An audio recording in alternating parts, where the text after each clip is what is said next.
Hello, ladies and gentlemen. Welcome to this day 3. This is the finals, top 8 of the Lone Star Open. I keep going to say Las Vegas, whatever. Lone Star Open. I'm joined by the amazing Scarred one himself, SKARI. Hello, my brother. Welcome to this day 3. Salutations! It is top 8, top Warhammer. I'm so excited. Yeah, a lot of work going into this one. And this is a very unique thing we're seeing happening here. This is kind of one of the first real big step out Frontline Gaming flagship events that they're running. And this is the first Lone Star Open of all time. Whoever etches their name into history by winning this thing is the first of their kind. The first one to do this. You know, like Yeah. You know, straight up. Huge shout out, of course. I just want to say huge shout out to the TPM himself wearing his Wrong Way Kid shirt because he can't make it onto the stream this weekend. So gotta rep his team. And he will love you for that. Like literally love you. You know, love you, buddy. Love you.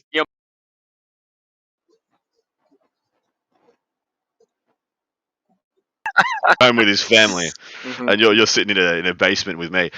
But we have a few different changes today. So our 2 table bosses. We have Seth the Mad Doc himself, who is present for us. He's going to be our table boss. He's going to chime in when he has points of interest or info, or when we ask a direct question about what is correlating on the table. He's going to just chime in, bang us with some info. Seth, are you there, my man?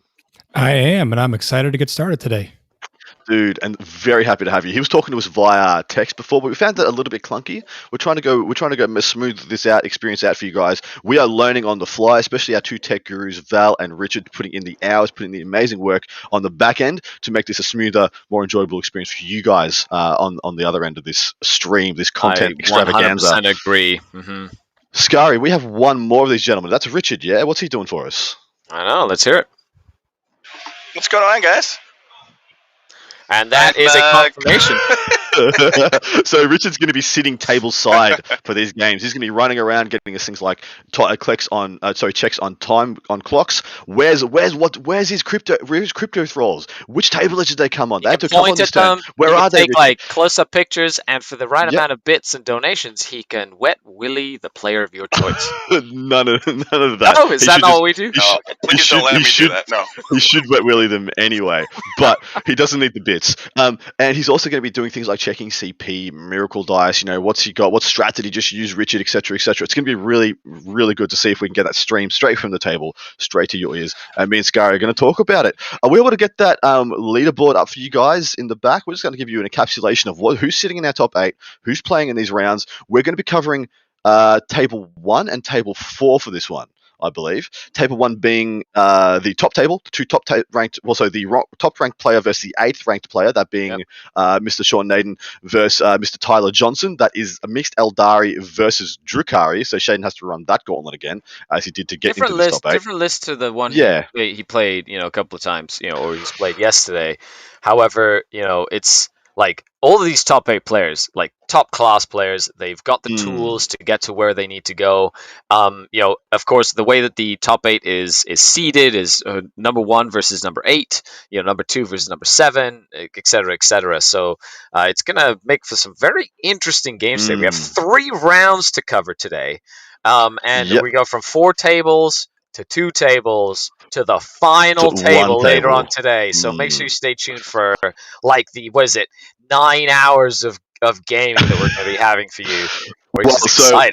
So this will be. So we've done 18 hours of gaming so far. We've done 6 rounds. We've got 3 to go. We'll have done 27. We have streamed 27 hours of competitive 40k by the end of this bad boy. That's an effort. And I really want to give a props to the 2 gentlemen who've made this possible, Richard and Val, for really stepping up, flying from another damn country down to the bottom of America and putting in so many man hours to make this possible. And they're really learning on the fly and doing an amazing job. But yeah, we got Sean Naden versus Tyler for our table 1. And then our other table, we're like, let's put on the 2 champs. Let's put on the 2 guys who are just like, in this meta, we're just happy to be here. That being Oliver Smith versus Marshall Peterson. And unfortunately, I wanted to see one of these guys go the distance.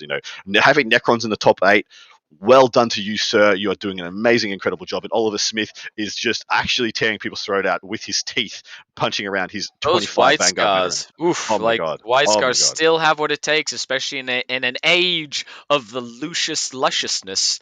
Did everyone just forget? That term. did everyone just forget? It'd be like, oh yeah, Marines are dead. Ho ho, don't have to worry about them. And then like, oh dear God, no, they're coming for me. I absolutely love it. So we've got, I believe we have the table number 4. We got they're setting up, they're getting deployment ready. The 2 tables are we'll be bringing you live feeds from the tables themselves. Make sure if you're in chat, make sure you let us know what you think about how amazing this game is.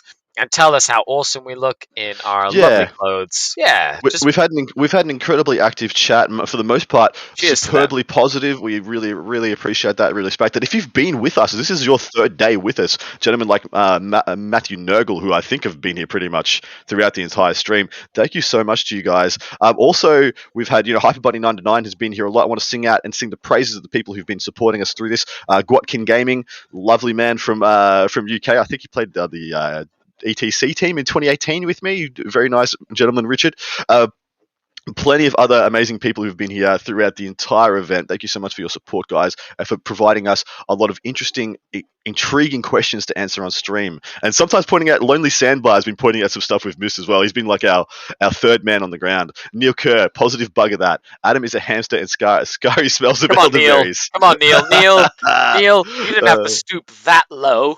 Well, it's fair. It's fair job. I am quite hamsterish at times. Yeah, okay. I do smell like elderberries. I guess that's just a thing. Interesting. So Sean Nathan's list, is it's the X factor here. It's the one that is one of these things is not like the others, and it's sitting preeminent on top of the pile right now. You are an Eldari faction specialist of an ilk of Mr. Nathan. You're a top player in and of yourself. But he's got some competition here. He's got we got 2 Drukhari in the top 8, 1 Eldari, so mixed Eldari. Then we've got 2 Cult Mechanicus, 1 White Scars, 1 Necron, 1 which is sad that I'm so sad that the Necrons White Scars are knocking each other out. I'm so sad about that. It'd be really cool for them to like go toe to toe with like another AdMech or the Drukhari and have them like vying for the top spot. Yeah. Whereas sadly, after this round, there will only be one of those 2. So, and I think I'm just going to call it early in this matchup. We haven't gone through the list, haven't gone through the mission, haven't gone through anything else. I know what all these things are. I know what the missions are. I know what the deployment is. I know all this stuff. I think Oliver's coming into that game with a bit of an advantage in the MSU field. I've seen and I've called Marshall's game before, and he has quite big blocky units like 9-man Lich Guards, multiple units, big unit of Scorpec destroyers, and I've seen Oliver. It's like a comedy style list, but I feel like White Scars sort of like out combat a combat Necron list, if that makes sense. They do. Well, and it really depends how Oliver wants to go. If he splits up all his 10-mans, if he splits up all his 10-man Vanguard vets, he's going to play this mission a lot better than the Necrons, but he's going to be a lot more exposed when it does come to the combat. His Alpha Strike abilities are going to be a lot lessened. So I'm really curious to see how Oliver wants to play it. This is a 6th objective mission. We're not going to we're not going to shoot our shot too early. Wait till we get to the table before we tell you too much more about what's occurring. Once we're able to call who's got the better sides of the terrain, who's got the better and more well-balanced deployment for what we're seeing. We'll jump into that in a minute. But give us a hot take. I just gave us a hot take for our table 2. Give us a hot take for table 1, this Eldari versus Drukhari game. What are you saying? Yeah, so we've got Sean Nathan. Now he's of course been playing like this list. It's sort of like a variation of the list that he'd been playing for a couple of months leading up to this event. Where instead of taking like the Drukhari Inari combination, he's kind of switched for more traditional Harlequin element to his list. Now, of course, the Harlequins and of course the Shadow Spectres, which are like one of those units, a Forge World unit for the Craft World Eldar that tends to do a lot of heavy lifting in the current edition, having the ability to take out heavier targets and having the ability to take out like Horde units as well. You have the Dark Reaper Exarchs, the Night Spinners, or the Dark Reapers, the Night Spinner, and some support weapon platforms to kind of put in the standard traditional, what we have coined the Naden detachment, which is sort of like that like token Craftworld Eldar detachment, a lot of out of line of sight shooting and just like one that doesn't make sense in anyone else's hands. 100%. Yeah.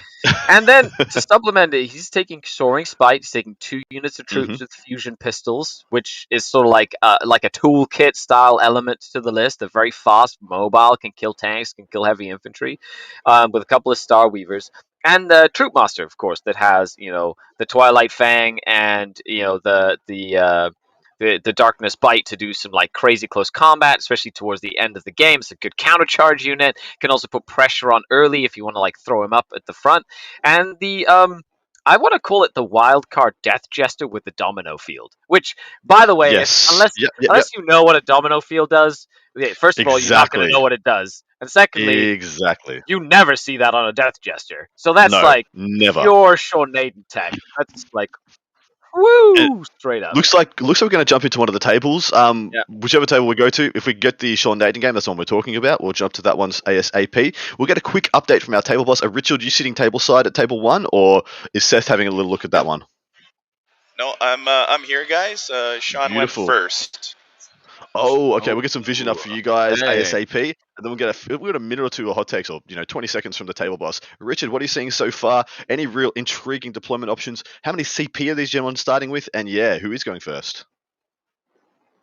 Yeah, we got Sean on 6 and opponent on 6 as well. Nice. So as we can see, we've got Sean in the bottom left-hand corner. This is vital intelligence for those who didn't know. Did Sean go? Sean did go first. He's already spread his shining spears up into the top left-hand corners, straddling 2 objectives there with that unit. Man, there's a lot of strength behind that ruin for the Drukhari. And I'm assuming they got table pick, because you're damn right Sean would like that terrain piece if you could have it. No, 100%. And not only is he like just straight up, like just chocker blocked in there. It's like that's a great strong position to jump out onto pretty much all of the main objectives that you need to do. Like in this type of mission, we have to remember you need to hold 2 objectives to go. Going second in this mission, I find, is incredibly powerful because you can jump onto objectives that somebody has moved onto and stop them from scoring any points, and then get final turn late game to then get all the points that you needed to like make the difference up in the game. Exactly now, right. Let's jump into Peyton's list. I didn't want to talk about Peyton's list. One moment. Quick message to Val before he steps away. Can we get the live screen updated on ours so we can watch live rather than on the replay, please? That would be great. Also, if it's just a quick call of what's actually happened on this table before we jump into the list and explain vital intelligence somewhat. Naden's gone first, and unlike a lot of his games where he is quite plodding and methodical with his deployments, he usually shoots for one flank and tries to dominate that. And what we usually see on this mission is usually this will get turned into hammer and anvil very, very, very often. He hasn't done that. If you'll cast your mind and cast your eyes to just in front of the main terrain piece in the Drukhari deployment, there's already a unit of Harlequins tapping that ruin to shoot their fusions in there. And I really want to know what's in there when Richard gets a moment. If you can walk behind that and tell us what Naden has invested those fusion pistols in and where the other Harlequin boat is, because to my mind, I can't see it. It could be in reserve, or it could be what we're seeing just to the bottom right of that terrain piece as well. But I believe that is a Venom. Yeah, we got. Hey guys, Go ahead. we got Hellions, we got boats, we got witches, we got all sorts of stuff back there. Beautiful. Sorry, SKARI, you go. Yeah, so, it's one of those things where, like, especially in this kind of matchup, it's speed on speed. Being able to crack open one of those transports early, especially one with witches in it or whatnot, and allowing all that out of line of sight shooting to take on, like, one of the boat's, like, passengers, I think is going to be of crucial importance, which is why it's probably worth the sacrifice of running up a unit of fusion pistols to crack one open to then just get that edge, early in the game. That will help like late game. But if we go into, I wanted to talk about Tyler's list, because Tyler is running Poison Tongue, so he gets a couple of redeploys, but I'm pretty sure he didn't really use it this game unless he did. He's got he didn't use it this game unless he did. Yeah, love your work, SKARI. Did he use the redeployment table boss? Can you get back to us on that, considering you start with 6 CP? Yeah, they're just going through saves right now. I'll ask him after this. Okay, no problem. So then we have a unit of Trueborn, unit of Cavalite Warriors. We have 2 units of Incubi. He has 2 Void Raven Bombers, which I love. However, but not a good game for them. No, not necessarily, but I feel like he might have put them back into reserve. Like, they are not on the table right now. Not on the table. 100%. And I can, because of the Dark Reapers, I think that was he has made that choice to kind of put them in reserve.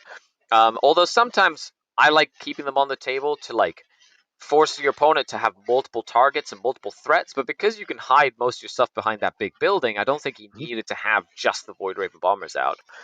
A couple of Raiders, 3 Venoms, and then we've got a Cultist Strike Patrol. We've got a Succubus with all the killy stuff. We've got 10 Witches, and then 5 more Incubi, and then 5 Mandrakes, and 2 units of 5 Hellions with an additional Raider. And then on top of that, we have another Witch Cult attachment with 3 Reaver Jet Bikes, 5 more Witches, and another Succubus. So it's like this thing just keeps going. Yeah.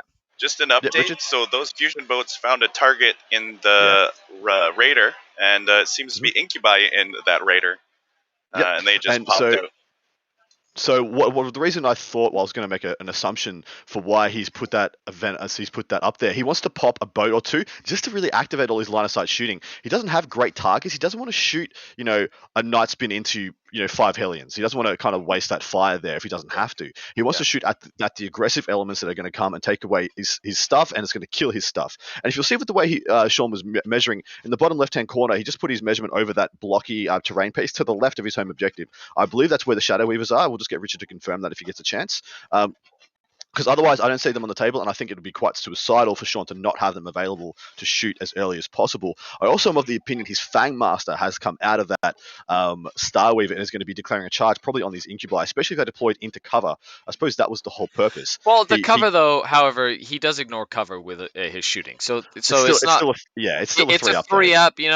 So it's not like the most viable. Like I would also suspect that what he wants to do is just crack open another transport, potentially with the Raiders, like run in with the Troop Master, being able to and being able to go fight him, then embark him back onto the transport, and then potentially if you've charged the transport as well, he can then spend the command points to move the transport away from that whole situation and bounce out. So it keeps that element alive and keeps that element playable mid game. This is what I actually thought that's what we're going to say. I wasn't going to call a shot too much until I would confirm that the Fangmaster is on the table, because it could just be a thing that the Fangmaster is in another one. And he wants to hold it for later in the game. But there it goes. It's fire and faded. I think it's fire and faded into the terrain, all the way in. That is correct. It's right beside the Fangmaster. The Fangmaster is right under there, about an inch away from the Hellions. So, called it. Fangmaster has been deployed. First turn going in deep. That's the second game we've seen Sean do that turn 1. He usually drops 5 to 7 CP turn 1 to activate that Fangmaster and to mess up your lines. But he's not investing a lot of points. It's not a huge proportion of his army, but he's trying to stop you from spreading out, especially in a hold 2 objective where he has nowhere near the efficiencies or the manpower this Drukhari army has. He needs to keep you bolted up, keep as many resources at home as possible, especially while he starts chipping away. How much does he have? He's got a good army for killing these Drukhari units, doesn't he?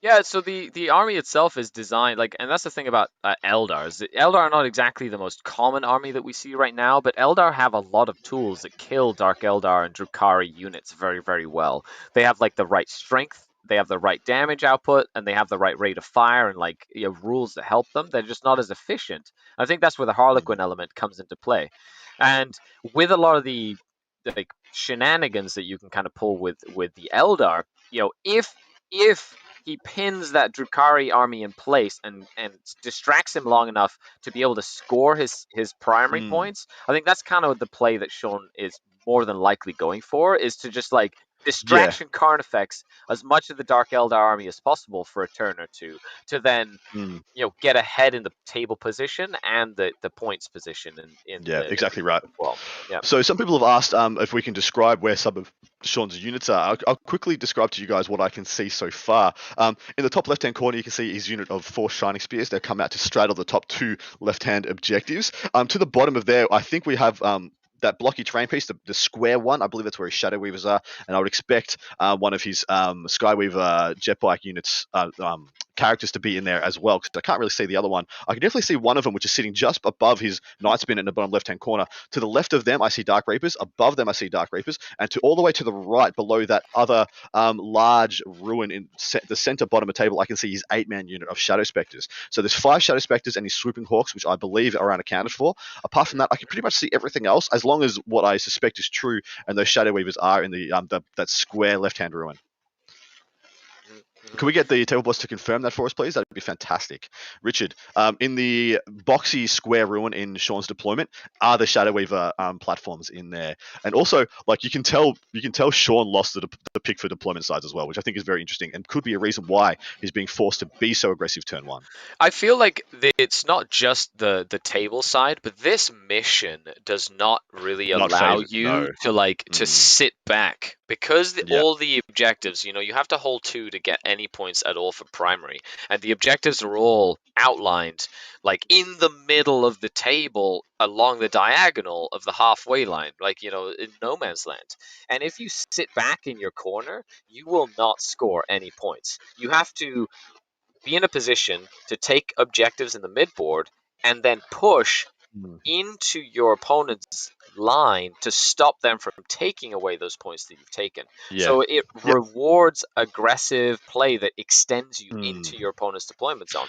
Yeah, exactly right. And now that I've done and described where Sean's units are, let's take a moment to describe where Tyler's are. So in the top right hand corner, you can see just a blob of Drakari.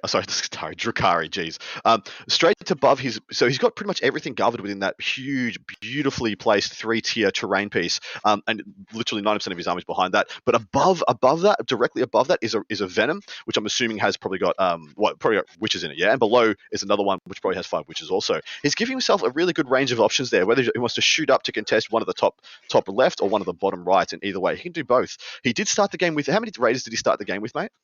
So I believe it was 3 raiders and 3 venoms. Now the thing about those witches is he's in a position, or the venoms, he's in a position to threaten all the objectives in the midboard, which is exactly what he needs to be doing with exactly those witches.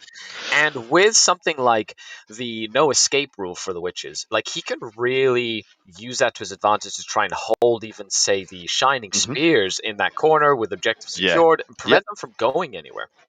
Now, if you can use the ability of those units effectively and tie like a unit like the Shining Spears down, for example, I know it's on a roll-off and it's not like guaranteed, but that sort of game mechanic can really change the game and put Sean on the back foot. So I'm curious to see how he uses those elements in order to gain an advantage in game.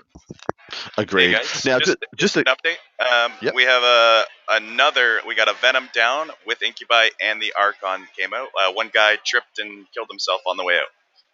Beautiful. You able to tell us which raider has the Trueborn in it? I'm really interested to know where they are. I feel like they're one of the best offensive, they're one of the best things, the shooting elements that Tyler has available to him. I think they're what he wants to get quickly onto his haunches and get in there, because realistically, he can just jump them into the middle of the table and turn one, smoke that Night Spinner from pretty much wherever he really wants to be.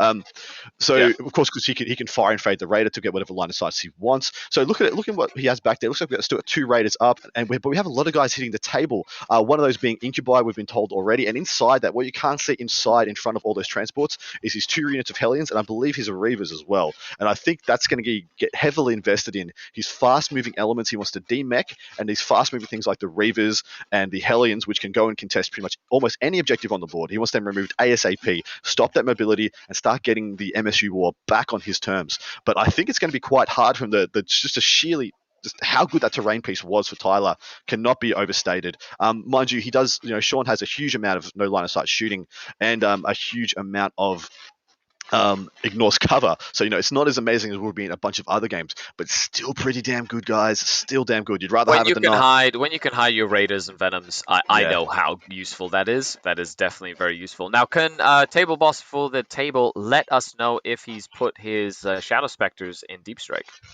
Yeah, what's Sean got in Deep Strike? Yeah. And does, apart from the 2 Void Ravens, which we obviously believe aren't on the table, does Tyler have anything in reserve?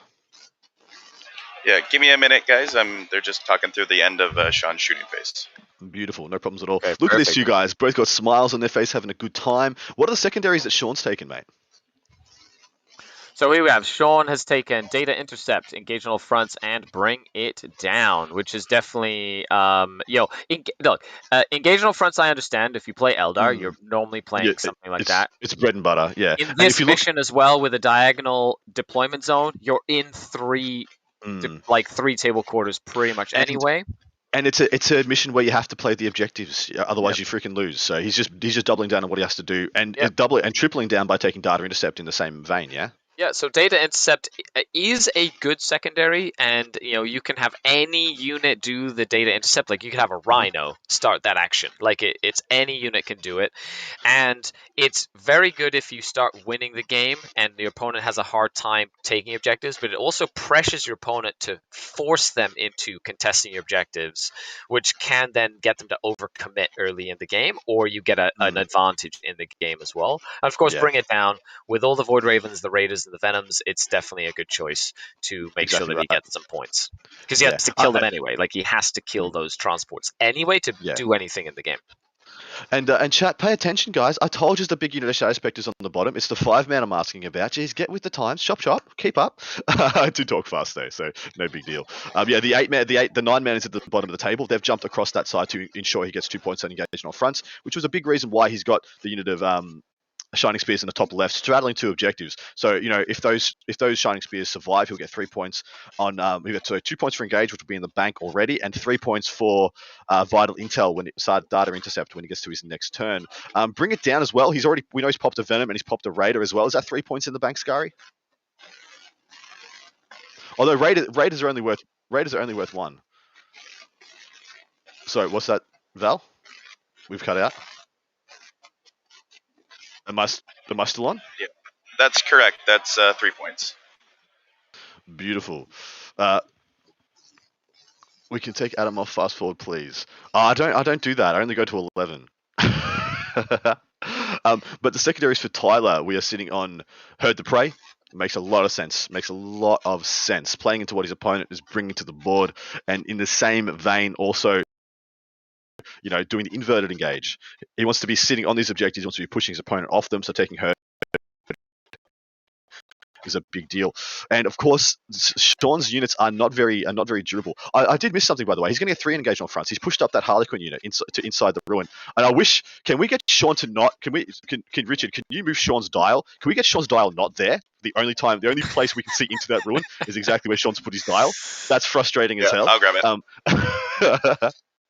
Tell him, slap his hand. Say, Adam says, move it. Put it on the bottom right ruin. There's nothing there. Do it. But Tyler's secondaries Herd the Prey to the last and retrieve Octaria's data.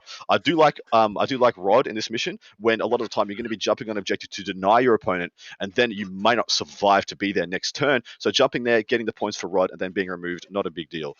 Rod is really good. And of course it forces Sean Naden to try and spread out and try and zone out as much as possible. I do believe that he has the tools to do it, but he is going to have to use a lot of his units to contest objectives. So Rod, over engaging on fronts, okay, over banners, definitely you can't really do banners against another Eldar army because you will not be able to do it. They'll just Harlequins will just stop you from putting up any of those points at all. The Herd the Prey is an interesting choice because Sean Naden has the ability to use characters and things to his advantage and keep them, and he's going to keep them alive quite nicely. And I'm pretty sure it's going to be harder for him to score those points. So I would have gone for more traditional engage on all fronts in this case. However, I would have done the same. If he can force Sean Naden to spread out all over the board, but that's kind of what Sean Naden's doing anyway. So it's not really changing Sean's playstyle in that sense. Well, so I think the MSU battle is firmly in Tyler's favor for the time being. I mean, the killing ability, I think, whilst it stays at range, is in Naden's favor. So whilst you can get points more easy, I think you can get more points quicker from Herd the Prey, but then you will by engaging all front. Sorry, Richard. It's okay. So Fangmaster went in, peeled 5 Hellions. Now, of course, 5 Hellions off. I do feel like. Sorry, SKARI, hold fire. Richard's talking. Hey, so Fangmaster went in, peeled 5 Hellions. He's fighting again to kill the last 2 Hellions. I believe he'll be popping back into that transport. And you'll be probably telling us Naden has 1 CP left at the end of that, is what I'm assuming. If he started 6, he even could have 0 left. He went up to 7, and I think he spent 6 to do this play in its entirety. That was the other Skyweaver in the bottom right-hand corner. That wasn't a Venom.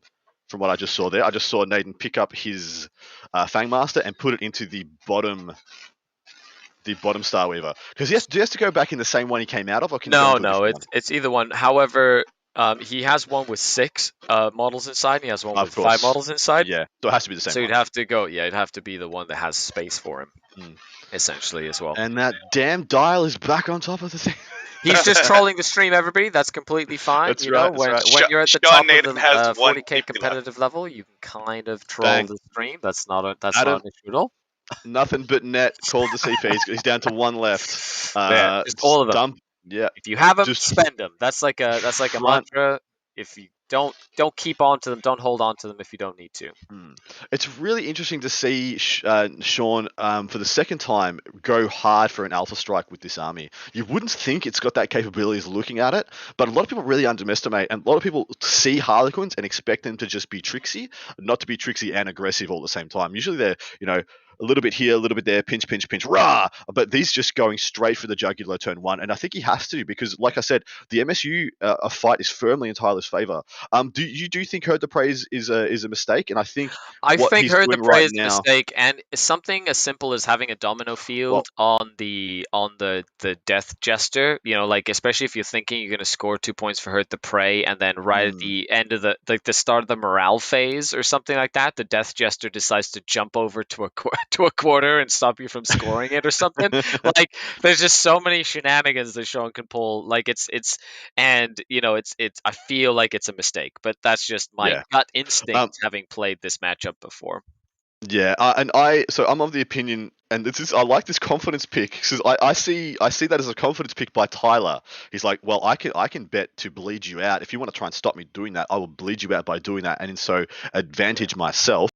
But you have to believe you're the better player in order to do that. I think you have to believe that, hey, I'm good enough to stop you from stopping me.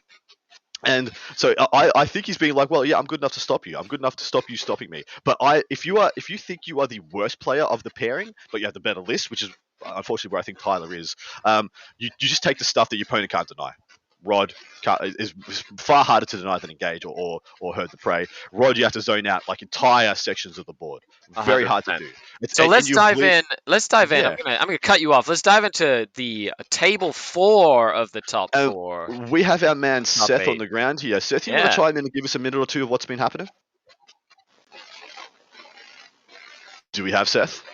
Yep, I'm here.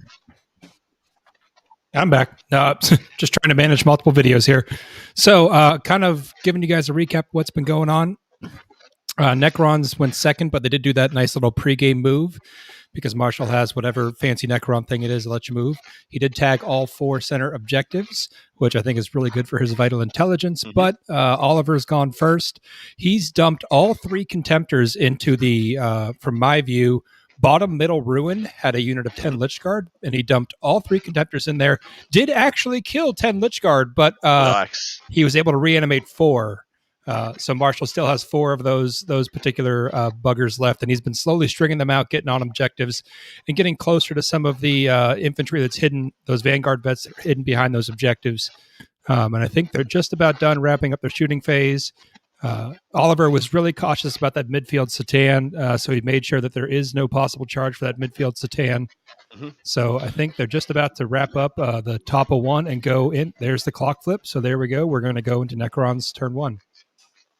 Okay, that's not bad for Necrons being able to reanimate some of those Lich Guard, and those Lich Guard, are going to be a big part of what helps those Necrons in that game. Sorry, Seth, I don't want to question you too much. So you're saying Necrons haven't had a movement phase yet? Oop, they have not. They've used their pregame move. Their pregame move was enough to get on all 4 objectives? If they deploy on the line, yes. Okay, cool. So that's what I was getting at. He had to have deployed on the line aggressively, no holes barred, not sitting back. We're going for the jugular himself versus and most of the movement looks like it was the Lich Guard and the Scarabs, things that you can throw out and probably either not care about or take the beating and move on. And this is really important for the Necrons. He's got 2 blocks of 9 Lich Guard, and do you know what Lich Guard freaking hate? Damage 2. And do you know what this army has in spades when it makes to turn 3? Damage 2. Adam, so I'll take damage 2 for 500. He's getting on his bike early in order to do his scoring power at the start before this White Scars army gets to full tilt and comes and rips his face off. Let's get a quick rundown of the game. I'm going to go over Oliver's list. You go over the Necron list when we get to it. But Oliver's list, and we're going to his turn one. Sorry, the Necron's turn one. It looks like Oliver has gone first with the White Scars. Probably a good call for him. He wants to get started on beating down these Necrons early. He's made a good inroads as well. 5 of 9 Lich Guard dead, 4 of those being reanimated. So he's killed one. He's killed all 9 of them, but there's still got 4 left for some reason. But he starts off with 2 company veterans in the no force orc slot, just with chainswords. And then you know the servitors in addition. Then he has Kasara Khan, a tech marine that has Rights of War and the Hunter's Eye. Then he has 3 Volkite Contemptor dreadnoughts. Let me hop in here because I realized I joined the game just a little after the start. It is actually Necrons win first because Marshall has just scored 15 on primary. Cool. I was about to say, it looks like the Necrons have had a movement phase. So that was my mistake. Not Adam. Everyone blame me, not Adam. He's infallible. All good. Adam all is good. infallible. That's kind of how that works. I was looking at the table and it didn't compute. I'm like, surely Necrons have actually moved. But is what it is. And thank you very much, Seth, for that correction. Appreciate it.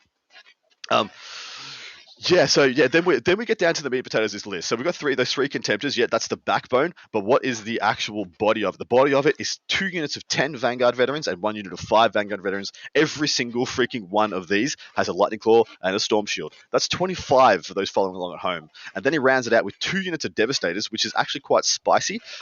With 4 multi-melters apiece and a cherub, 2 land speeder storms, and a single rhino to tote around the Devastators. I am a huge fan of this list. What do you think, SKARI? I really like the fact that he has the Devastators and a Rhino. Me too. I feel like a lot. that is just like some nice tech in there. It really helps against certain armies that get really aggressive. You know, it allows you to sort of hide your Devastators till you need them. And best of all, it's not a drop pod, which, you know, drop pods being a bit of a liability into some matchups as well, right? However, having a lot of multi-melters really helps in the current meta. You know, you need that like anti-tank capability. It gives you some range potential.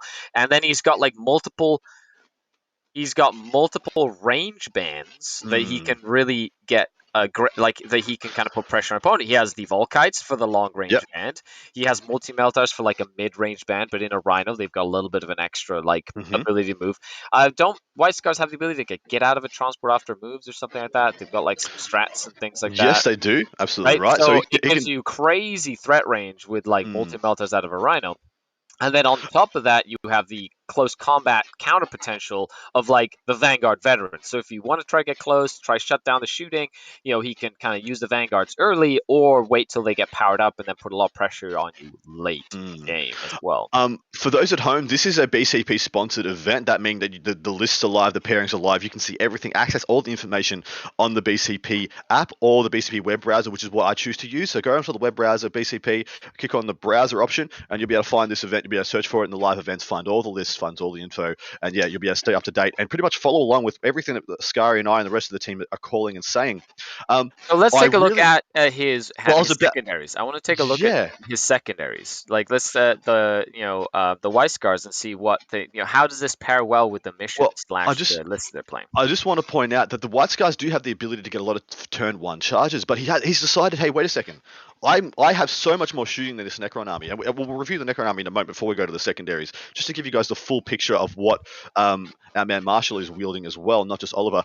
But Oliver sat back, he's like, wait a second, I've got these 3 contemptors, and my opponent has no relevant shooting, so I can just sit back, take my time, get to that turn 3, and start swamping. And Marshall, to his mind, he's savvy, he's like, okay, well, he's going to win the shooting war, so I got to win the primary. I got to get on top of that primary, do all my scoring early, and just try and see if my attrition is enough to hold up, because that's a lot of durable units.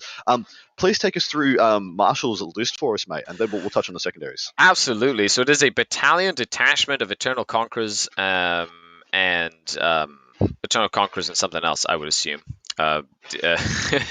Which he doesn't. It's a custom dynasty. So he has got the plasma sight to make his Scorptex Killier. He has a Locust Lord and Overlord, a Technomancer with the Veil of Darkness. He has 2 units of 5 Immortals with Gauss Blasters, 2 units of 9 Immortals with Gauss Blasters, so like larger Immortal blobs. He has 2 Crypto Thralls, 9 Lich Guard, all 18 of them with swords and dispersion shields, which are like storm shields for anybody at home that doesn't know what Necrons do. Then we have 6 Scorptech Destroyers and a Transcendent Citan, as well as 3 units of 3 Canoptech Scarabs. For just backfield objective holding, pressure, like just they're great for like just being annoying and screening out the board and things like that. Yep. All in all, it's pretty standard. It has some killy stuff. It's definitely a lot more pressure, like heavier pressure, not like the wraiths that you normally see, like the Canoptech list, where it's like lots of wraiths, lots of scarabs that kind of run at you. This is more sturdy killing power that's hard to shift, with the addition of some sturdy immortal blobs, toughness 5 troops that can like at range with the Gauss blasters instead of the Tesla. Well, that's a good thing we want to point out to people. Every single model in this army is toughness 5, with the exception of the Technomancer. Literally everything is toughness 5. Well, and the Scarabs. Come on, Adam. Oh, who cares? Who cares about Scarabs? You know what I mean? He's leveraging that toughness 5 base, and then anything that's not toughness 5, he doesn't care about. They're just there for MSU purposes. What I really like that he's done with his list is it's to somewhat it kind of resembles a Death Guard list. It's methodical, it's plotting, it's durable, and it's leveraging a bunch of good defensive hallmarks of a list that's just going to score well. It's just going to exist long enough in the game to get points. Now, it's not quick like the Canoptic list you just pointed out, but it is aggressive. And so it's aggressive by dint of being expansionist, so it gets up the board extra. Essentially, it moves 11 inches turn 1 rather than just moving 5 plus a d6 for advancing on those Lich Guard instead. And those Lich Guard really make up the 2 real fulcrums of his army, the 2 pockets of influence where you can have his anvils and then have things like these killing characters, which is actually invested heavily in, that you don't usually see on Necron armies. Having a Locust Lord for the first time. It's the first time I've seen a Locust Lord on the top table. I've seen them. This edition, and they're quite killy. Like they're one of those units that are like a sleeper unit, which tend to be very good, like in a vacuum, but you don't really see people use them very often. Now, something I'd like to point out is the Overlord is equipped with the Relic of Eternity, which will come in handy, especially to like help bring back some of these larger blobs, especially of like Lich Guard, being able to just bring back like a whole number of them in a pinch. So it's gonna be like the White Scars player is going to have to really put a lot of work into killing these larger blobs earlier than not, because I feel like later in the game it's going to be harder and harder to deal with these Necrons. Yeah. Can we get the top down view with the secondaries, please? I want to give a quick call of secondaries, and I'm gonna paint the picture of you guys for where these units are poised, what's where, and what the real disposition of forces are moving into this top of turn 2 for the Necrons. What charges are we going to see? Where we're going to really see him spread his influence and try and get the work done. But starting off with those secondaries, Oliver has taken Engage in all fronts, no prisoners, and retrieve Octarius data, or the big old rod. Now, I'm interested to know if he thinks now, seeing what this Necron army plays, maybe he was a bit curious about how it was going to be or what it was going to do turn 1. But I'm worried that Engage in all fronts is not going to be as good as he thought it was. And I'd much prefer I've seen him take something like...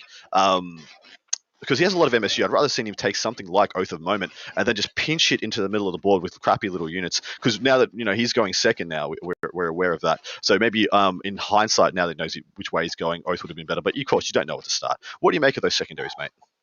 Well, I think engage on all fronts makes sense, considering he has like the smaller units and like the ability to move out into different parts of the table, and he has to spread out in order to play the primary mission in the first place. So it sort of complements him playing that mission in that way.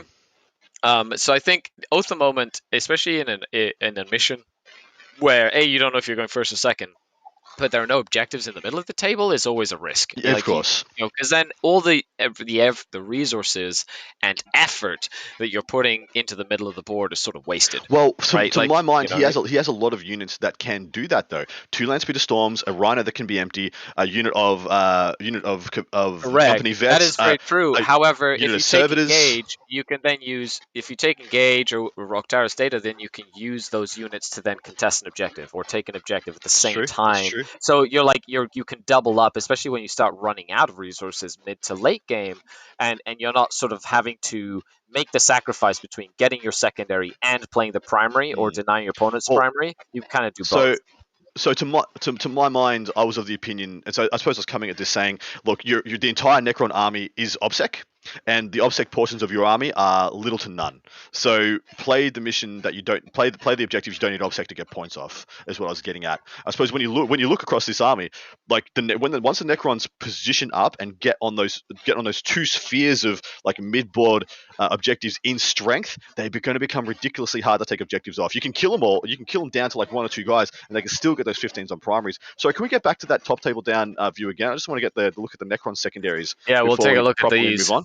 That'd be really good. So Necrons, Marshall has taken Retrieve Octara's data. He does have the crypto thralls. He has like the small units that you can kind of do that with as well. I'm pretty sure the plasma site's an infantry unit as well, is he not?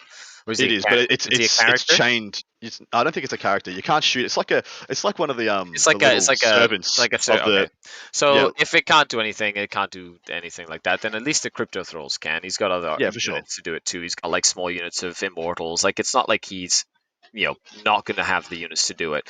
He is running To the Last, which is definitely interesting, because his To the Last units are the 2 units of Lich Guard and the Transcendence Titan, which, considering the White Scars player doesn't have a psychic phase, like there are only 2 phases that he can, 2 phases that he can interact with the Transcendence Titan. And I'll tell you right now, the mortal wounds that Transcendence Titan can put out, especially against MSU Vanguard veterans, can be incredibly powerful. Yeah. I was interested to see, and I didn't get a good. I'm just going to have a quick look. I really want to know if he split up all his Vanguard veteran units. I can see 1 unit of 5, definitely. We know he has 1 unit of 5, but I want to see him keep at least. Sorry, Seth, go for it. So we had a bit of an interesting situation occur that might be important. From your view, the bottom left objective has a unit of immortals on it, and Marshall was planning to do data intercept there.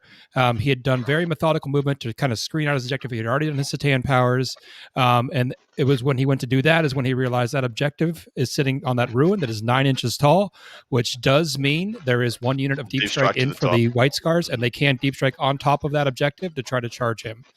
So that might have been a pretty important error. He caught it, and Marshall let him adjust. He did not let Marshall go back because Marshall had already done his Satan powers and done other actions. That's definitely going to be interesting. However, that's still a decent like a decent enough charge. And it looks like that will be in regards to the units of Vanguard, there is a 10-man Vanguard on that upper right objective. It appears to be a 10-man Vanguard just off screen on the right edge, and then it looks like a 5-man Vanguard up near those crates on the just top above those center. Crates. Yeah. I'm really happy to see he kept the 10-mans together. Maybe he could have split one of them, but definitely want at least 1 10-man going into this Necron army. They're so beefy. You need to hit them down in one fell swoop. A 5-man Vanguard isn't going to kill 9 Lich Guard in one go, even with the 2 damage sometimes. But yeah, we're good to hit a transition. Head back to the Eldari mess game. Putting it out there, and we'll get some hot takes from Richard when we arrive, and really get a lay of the land from him. What's happened, my man? Okay, let's go. So we've had some boats on Sean's side go down, and we had troops fall out, obviously. We're currently in the charge phase, so you can see the bikes charge in to the Shadow Spectres, the 2 remaining bikes. Now we have witches going into a boat. That's right under Sean's tracker there for CP. And it doesn't seem like, did those witches get on? Are they going to be charging into those shining spears on the far objective? Is that a little unit of witches that I see there? No, that's Cablites. That's just Cablites. They advanced out to touch the objective. Yeah. Okay, so he's trying to basically pull Sean down to 5 points, it seems. Yeah. And 2 data intercepts, which is about, when you can't go for all the objectives, you try and stuff them as much as you can. However, those Cablites are short for this world, especially if those shining spears don't get tagged. We're having some questions raised in the chat of the legality of that 9-inch charge. Seth, if you're still here, have they called a judge to confirm that they're able to do that, or is that just an assumption by the players? Because the guys in the chat are raising the question that I believe it's been ruled that only for horizontal I believe charges. Oliver made the statement that he previously had called a judge to confirm that ruin was 9 inches tall. It's just whether or not that's actually legal for you to do now, for you to be able to do the charge down. People are saying it's only for 9-inch horizontal measurements that you can deep strike. They have not called a judge about that. They have not Okay. done it yet, and I don't know if Marshall's going to challenge that. He seemed to kind of accept that answer. Maybe it's just a psychological play by Oliver and be like, oh, you're done, messed up, bro. I'm going to charge down there. I'm going to do all this stuff to you. Rah, rah, rah. Who knows? We'll see what that plays out. But it's not our place to Marshall interfere still in the game. did Rod with that backfield unit to attempt to bait a deep strike, so I don't think he'll be too upset either way. Yeah, exactly right. At the same time, it is a 5-strong unit. We'll see what happens. Another thing that could be is I think the terrain's definitely not unstable. If the terrain piece was unstable, then that wouldn't be an issue whatsoever. But that also depends on keywords as well. Spot on. Scoring wise, we did see 3 for engage all fronts for Sean and 2 for bring it down. So that was the Venom and the Raid he picked up. Interesting to know he didn't pick up any other vehicles in that turn. So the combined fire of all his anti-mech, fusion pistols that he got into range, the Fangmaster and all his shooting, only picked up 2 vehicles. And I think that's why, because he invested heavily in killing those MSU elements. Richard, are we able to get a quick tally of what did go down for Tyler in that turn? I would assume that he tried to take out the Hellions as well, if the Hellions were on the table, Hellions, because those are probably one of the Reavers. most dangerous units that he's going to have to deal with. And I would have prioritized killing the Hellions if I was Sean. Same. Kill the speed while you can. I mean, firstly, the Hellions were probably the only thing that was able to get to the bottom right-hand corner objective for him without possibly a fire and fade on a Venom or something. And so just by dint of doing that, you've probably saved 5 points off your opponent's scoreboard. Correct. Yeah. Apparently GW has clarified. Looked like the bikes took out 3 Shadow Specters on the charge. Okay, so I was asking what Tyler lost, the totality of what Tyler lost in his in Sean's shooting phase and fight phase for his turn 1. But so far, interesting to see.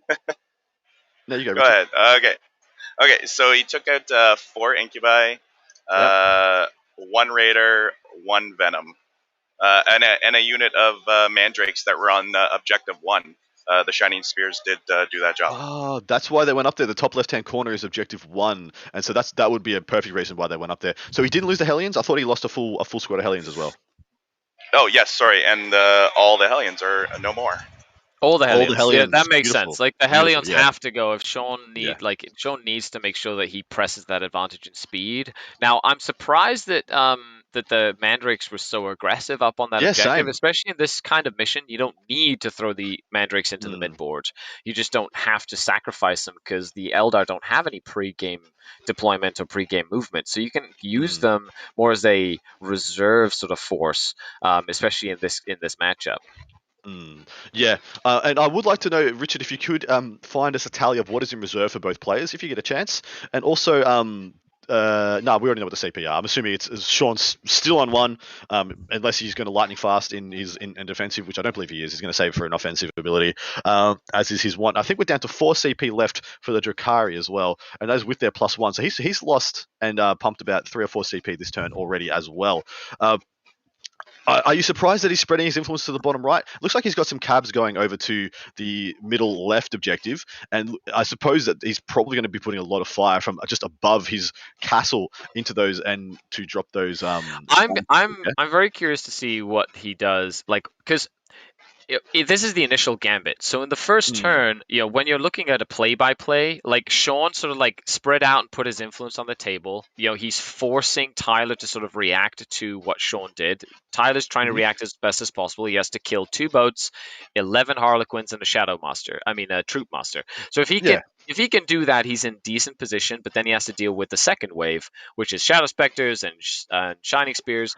And one of the things you have to remember about this mission is you can hold an objective, and if you hold it at the start of your command phase, you can move away from it, and it remains yours, right? Which means that you can kind of fringe, kind of move on, and then kind of put the other units on the fringes into that midboard to kind of continue to pin him in the zone.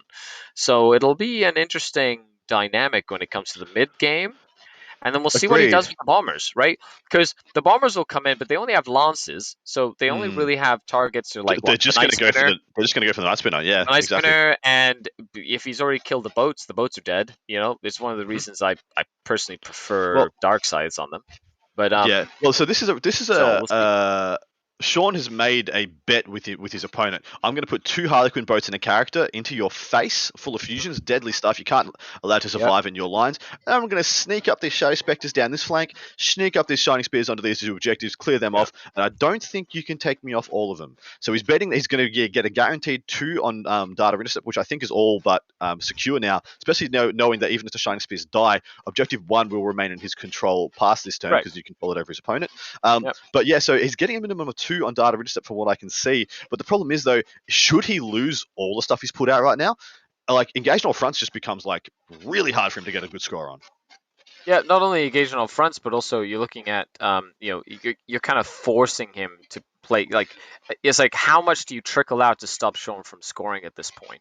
Does that make sense? Yeah. So, like, and Sean, it seems to be in control of the sort of like the pace of the game, the tempo, and when you're looking at like high level competitive play with 2 armies that are incredibly fast, or especially 1 army that's not quote unquote top tier, being in control of the pace of the game is incredibly powerful. And as it stands right now, I do feel like the Marshall is playing Sean's game, where Sean is sort of dictating what's happening, and then Marshall just kind of reacting to like everything that Sean is doing. That's the power of going first, isn't it? Especially first with a quick army. We see in the other game as well, the White Scars are having to react to the Necrons in being imposing, getting up onto those objectives, and it's really And while that's great for that game in particular, this game in particular, it doesn't really translate onto the other game as much because those units that are moving up onto those objectives aren't applying any pressure to Oliver's units. They're applying pressure on the scoreboard. Sean's are doing both, but Sean's don't have the resiliency to like take a hit and still be there, next turn. Hey guys, so that central, Sean's transport central with the troops and the troop master or Fang master was just exploded. So Sean is just now measuring out where he can get out. Beautiful. He is really tightly cramped in there. Please let us know if he pops a CP in order to get out 6 inches, or if he has to. Looks like he can always just deploy up onto that second level, can't he? Yeah, it looks like he's going up and around the walls. Yeah. Well, he'll try to get as much as he can. Now, it is a big deal that this is happening in the charge phase, however, which means that troop and that troop master are going to be safe for, at least the next turn, with their rising crescendo and being able to jump around and stuff. That means that troop master and that unit is going to be a hassle again. I'm assuming it's in the charge phase. So he couldn't place a good portion of his models, so they died. Oh wow! And I guess he just didn't have that. That's because you have to be able to place all of them. Like if you can't place any of them, it's not like before where a couple of models died. That is actually a big deal, considering. Huge deal. But then again, if you're getting very aggressive with the transport against an army that can surround you and kind of kill you, maybe that was the plan all along, was to just kill it and surround it enough that it just didn't have to deal with them anymore. Well, Tyler's gotten this far. He's a savvy guy. I'm not familiar with this gentleman, but man, the way he's playing, I'm impressed. Really well done to him. I'm assuming that, but that wasn't the one with the Fang Master. Fang Master went into the bottom one, Starweaver, which looks like it's still there. Richard, are you able to tell us if the other? Yeah, they're just in. Once they finish this fight phase, I'll be able to give you some more information. Beautiful. No problems whatsoever, brother. Thanks so much for what you're doing so far. Look, we're in the charge phase already. It means the Shining Spears survive. The Shadow Spectres are unmolested, but it looks like they have taken some hits. I can see a dice there as well, meaning possibly the Exarch took a wound. I'm not even sure if their Exarch get 2 wounds, but it's Eldar. They probably do. But looks like the firepower. He hasn't done a huge amount in taking away the things outside his deployment zone, which is the right call. Clear your home. Clear your home, stop your home objectives being harassed, especially when the units that you have there are freaking OBSEC. You can't allow them to just walk down, take away your data intercept on your home objective, which would be really kind of. Oh, sorry, he didn't take it. Never mind, didn't take it for some reason. I thought they both took it. Now we do have 2 more games happening in the top 4. Is there any way we could get a quick little excerpt of the other 2 games that are happening? Richard, just like an appetizer. Yeah, do a drive-by, Richard. Who's going first? How are they looking? And if you can see the score sheet, give us a score sheet update. That'd be fantastic, mate. You got it. Exactly. Awesome. That'd be really cool. And where's Neil Kerr? We need Neil Kerr to walk past this table and reprimand Sean Naden for putting his damn dial back on that spot, because that stopped us from seeing all those interactions with that Starweaver. I hope you watch this back, Sean, and know that I'm disappointed in you. And judge rules, yellow card for dial interception. dial interception to stream shenanigan. Yeah. A clock update as well. I don't know. Richard's just walked off. I'm asking too much of the man. How many of those Shadow Spectres do you think are dead? I think it's probably at least 3 or 4 dead from what I can see. I think he said like 3 Shadow Spectres had died from that. That makes sense. From the Reaver jet bikes jumping in as well. So that'll definitely be some good stuff that we did. Neil says that's where the Reavers went. Yeah. Neil, it says that he's going to tell Sean he's not impressed. Capital N-O-T with the dial. So definitely, Sean's got to have to dial it down. In the next game. Right. You came here for the great jokes, folks, and the scores. Just the scores and the jokes, and we provide 0 other opportunities. Exactly. For intrigue. What's Sean getting on his primary turn 1? I think he's getting a 5. He's holding the top left and his home objective. That's all I'm seeing so far. Yeah. Yeah, it seems like it'll be a 5. At least the Cabalite Warriors are stopping him from getting that. Going down to 5, which is not bad for Sean. Especially in this game, getting points on primary against a fast-moving army like Eldar is great. However, it's now on Sean to basically force the Drukhari into 0 points, which I believe is something that he can definitely do, and I think it's something that he's going to be looking to do as we move into the second turn. There are some really obvious gaps here. That objective 1, that's behind that objective 1 is probably where I'd put the Swooping Hawks. And so then you can feel free to get aggressive with some of those other elements. Things like the Shining Spears are incredibly good versus this army. In shooting, they pop a Venom, they kill the 5 cabs, and then they can charge and kill another unit. They're really good against other Eldar armies, guys. Like, phenomenally potent. They're kind of sad now versus things like Marines now. They don't really hold up. But because things like Transhuman and like the -1 damage or things like Death Guard really make them neutered. And when I said Marines, I mean like Marine equivalents. But there's also a really nice Deep Strike portion in the bottom right-hand corner. I wouldn't be surprised if his 5-man Shadow Spectres, if they are in reserve, which I believe they are, go into the bottom right-hand corner to support the other 8-man. And then we see 1 or 2 of the characters, possibly the Autarch, sweeping around to support. In fact, I think the Autarch's already there. From this angle we're seeing right now, the long sweat, I think I can see a Skyrunner unit there. In support. Now, that could be the Farseer, but I'm thinking that's probably the Autarch. Unless he wants the Autarch back, giving the real ones to hit. And of course, he'd want to get Doom on something, wouldn't he? I think at some point he's going to want to use the characters especially to really stop the herd, the prey, which I think is going to be a very big part of it. So I wouldn't be surprised to see the characters sort of like in a position where they're hard to take out, they're more of a supportive role, and they're just annoying for the Drukhari to like get off so that he doesn't score those points, and he gets his engage points and all that stuff as well. So I could, definitely. Hey guys, I got an update on table 2 and 3 for you. Very nice, very nice. Okay, so table 2, it looks like Payton's actually putting a really good pace on Colin McDade. He's scoring very well, 15 on his turn 2. Looks like we're currently in Colin's bottom of turn 2. So Colin's got to push out. Yeah, well, they're moving quite fast as well. Bottom of turn 2, not bad for those gents. What's the Gaia Lennon game looking like? Well, we have AdMech putting a lot of pressure on the poor sisters. It looks like Lennon needs to use his reserves in order to dig himself out of this game. Fair enough, and I suppose that's the thing with these swarms of AdMech, especially on these whole 2 6 objective missions. Once they get to those objectives, they're just really imposing. They're so much harder to remove than you think they are. Okay, Adam, it's all you. Why don't you tell us all about the table number 4 as well? We kind of like broke down this. Let's go back to the White Scar and let's have a gaze. Seth, let us know what's happening on that table. Not a whole lot since you guys left. White Scars are taking a very meticulous movement phase. They right now they're trying to figure out which angle, and this dread is advancing, trying to get an angle on those little scarabs down on that bottom right-hand objective. They've also brought up several units of the Land Speeder, the 2-man company vet, and the 5-man Vanguard vet that were off that right side of the screen up to that objective. But right now, the other big play, and it's hard to see, but on that upper left objective, he powered up a unit of 5-man Vanguard vets, gave them all the doctrines, and it looks like they're going to try to go in and tackle that that base that the Necrons have set up there in that L-shaped ruin. And they have preemptively placed the 5-man Vanguard vet that was in reserve on top of that bottom left ruin. Okay. Fair enough. Well, we're not here to tell them how to play or tell them what's right and wrong. It's up between them, the judges, and whatever messiah they pray to. In the bottom right-hand corner, yeah, good spot on those. And this is what I usually see when you have an army that has moved up in strength on these objectives. Usually, and especially when you got one that's so much faster than the opposition, usually go for the outside objectives when you want to start to deny those points. Especially, of course, when you're going to double down for things like engagement or points and rod. So I'm assuming rod's being done in the bottom right-hand quadrant at this point. Maybe that's being done by. Oh no! So you said there was the company vets are down there. They're probably going to be putting in a charge, trying to clear off those scarabs, because of course the scarabs are freaking objects, so they got to go down. And also, you look like there's a contemptor that's walked into that ruin and is tapping the wall in order to see through and put some fire there also.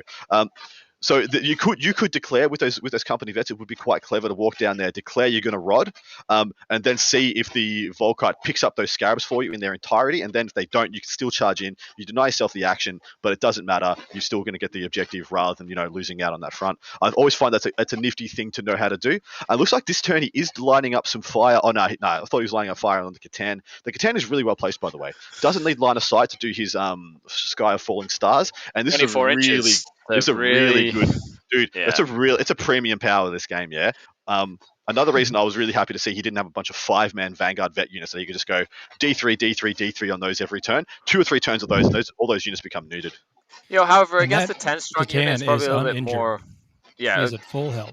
It's going to be so hard to deal with that Satan the more the game goes on. You know what I mean? Like, you can't really, like, you can shoot it and you can combat it, but that's, 6 wounds total. So I feel like that's just going to be a thorn in the White Scar's side, especially since, the Necrons are, like, sitting on pretty much all the objectives, you know what I mean? Yeah. And, like, really kind of pressuring that primary. He's got that big building that he kind of placed to kind of, like, on those 2 objectives where he can kind of like hide a lot of his stuff from like the shooting, forcing the White Scars to kind of come out and like play the close combat game. But he's giving the White Scars, and we see that he did deep strike the guys on the top of that building, as we were discussing earlier.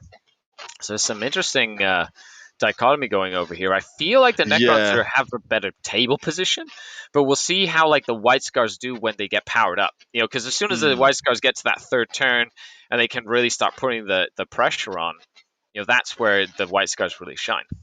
Yeah, I would really like to see him put some shooting into this Catan. I want to see 3 wounds go down this Catan this turn. Otherwise, if you don't put any on this turn and that Catan just wants to stay there, you lose the ability to kill that guy if you don't put 3 wounds on this turn. Because you need 4 turns of shooting to kill it, because he's going to get the wounds back. So if he's not going to commit to fighting in combat with that Catan, you're never going to get to kill it if you don't take 3 off this turn. And so I would really like to have seen him line that up. The only thing I think that can shoot it though would be the stuff in the bottom right hand quadrant. That would be that Contemptor, which has to shoot the Dreadnought there. I guess there is a potential to kind of put some wounds on it. You know what I mean? However, I could see the Satan even like pulling back for turn, just regaining a wound or 2. Then coming back in.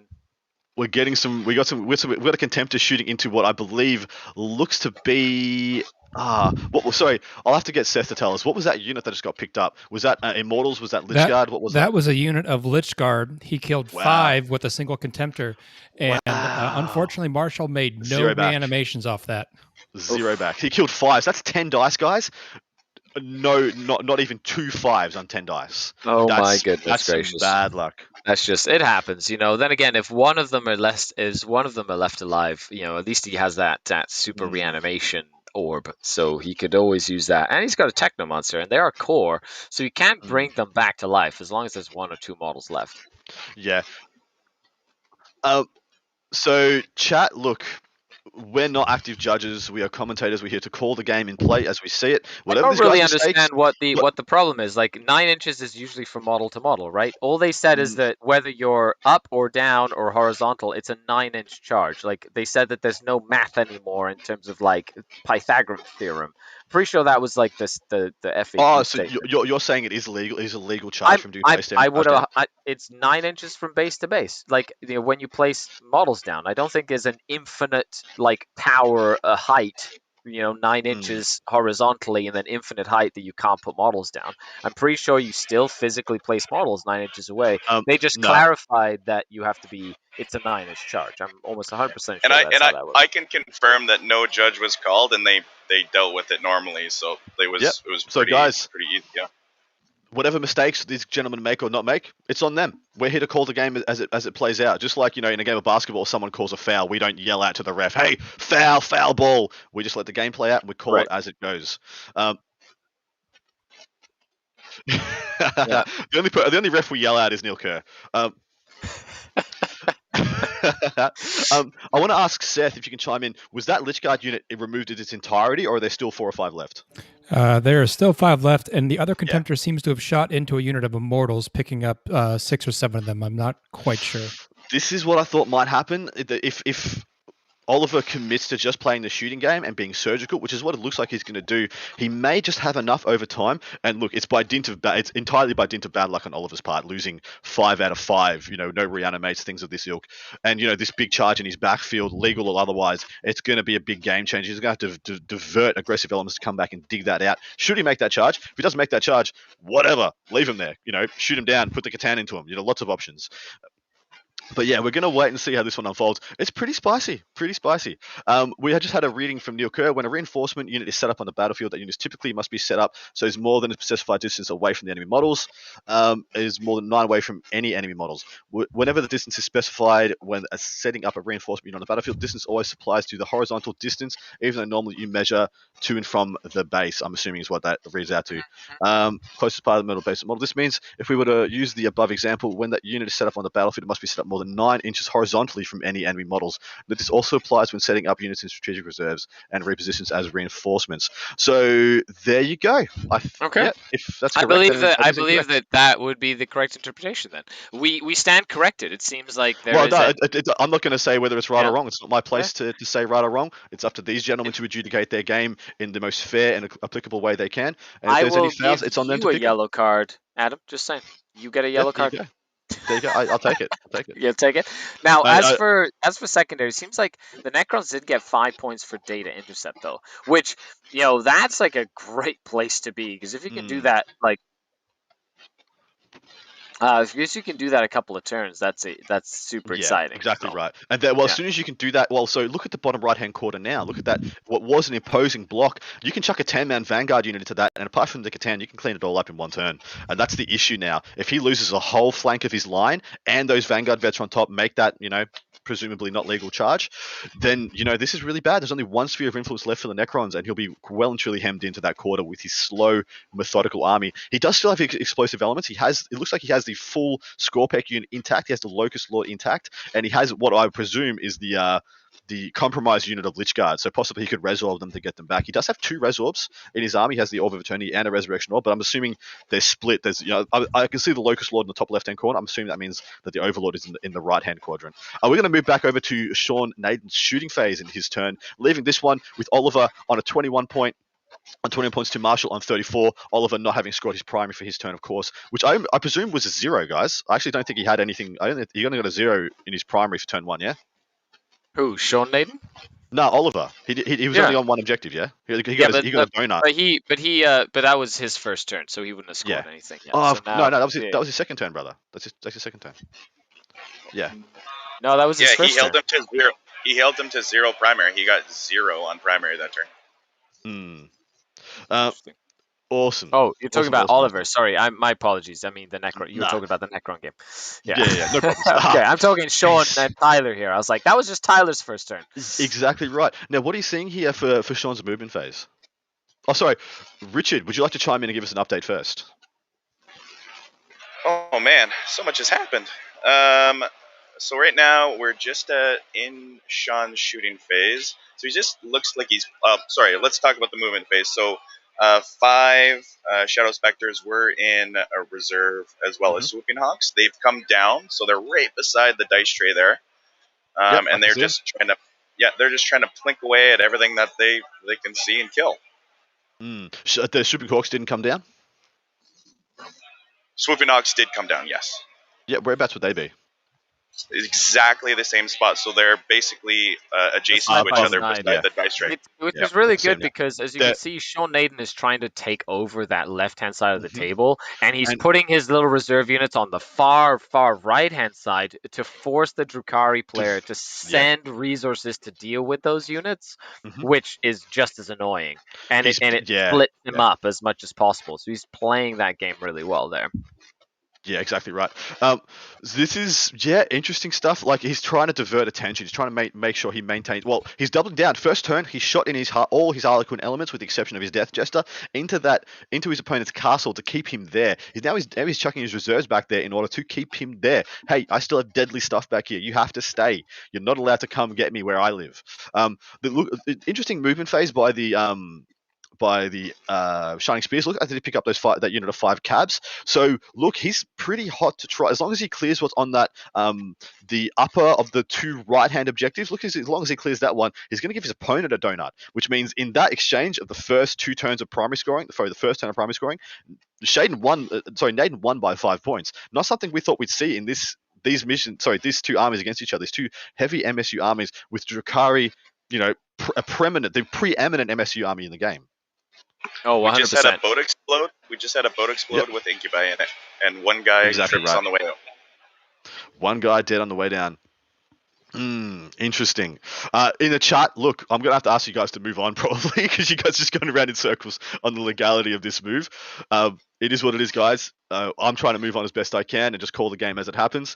If you guys want to keep talking about it, that's cool. You're just going to not have any interaction with me, because I'm going to stop mentioning it. Because we're talking about Eldar versus Drukhari right now, Adam. That's right. How about you've got what is it? We have and I love the fact that he's kind of castled himself. I feel like he definitely needs to try and take out the units on the objectives. The Shining Spears are being kept in reserve. Like, he's being very conservative with like that unit of Shining Spears and the Autarch in the back corner, giving everything rerolls.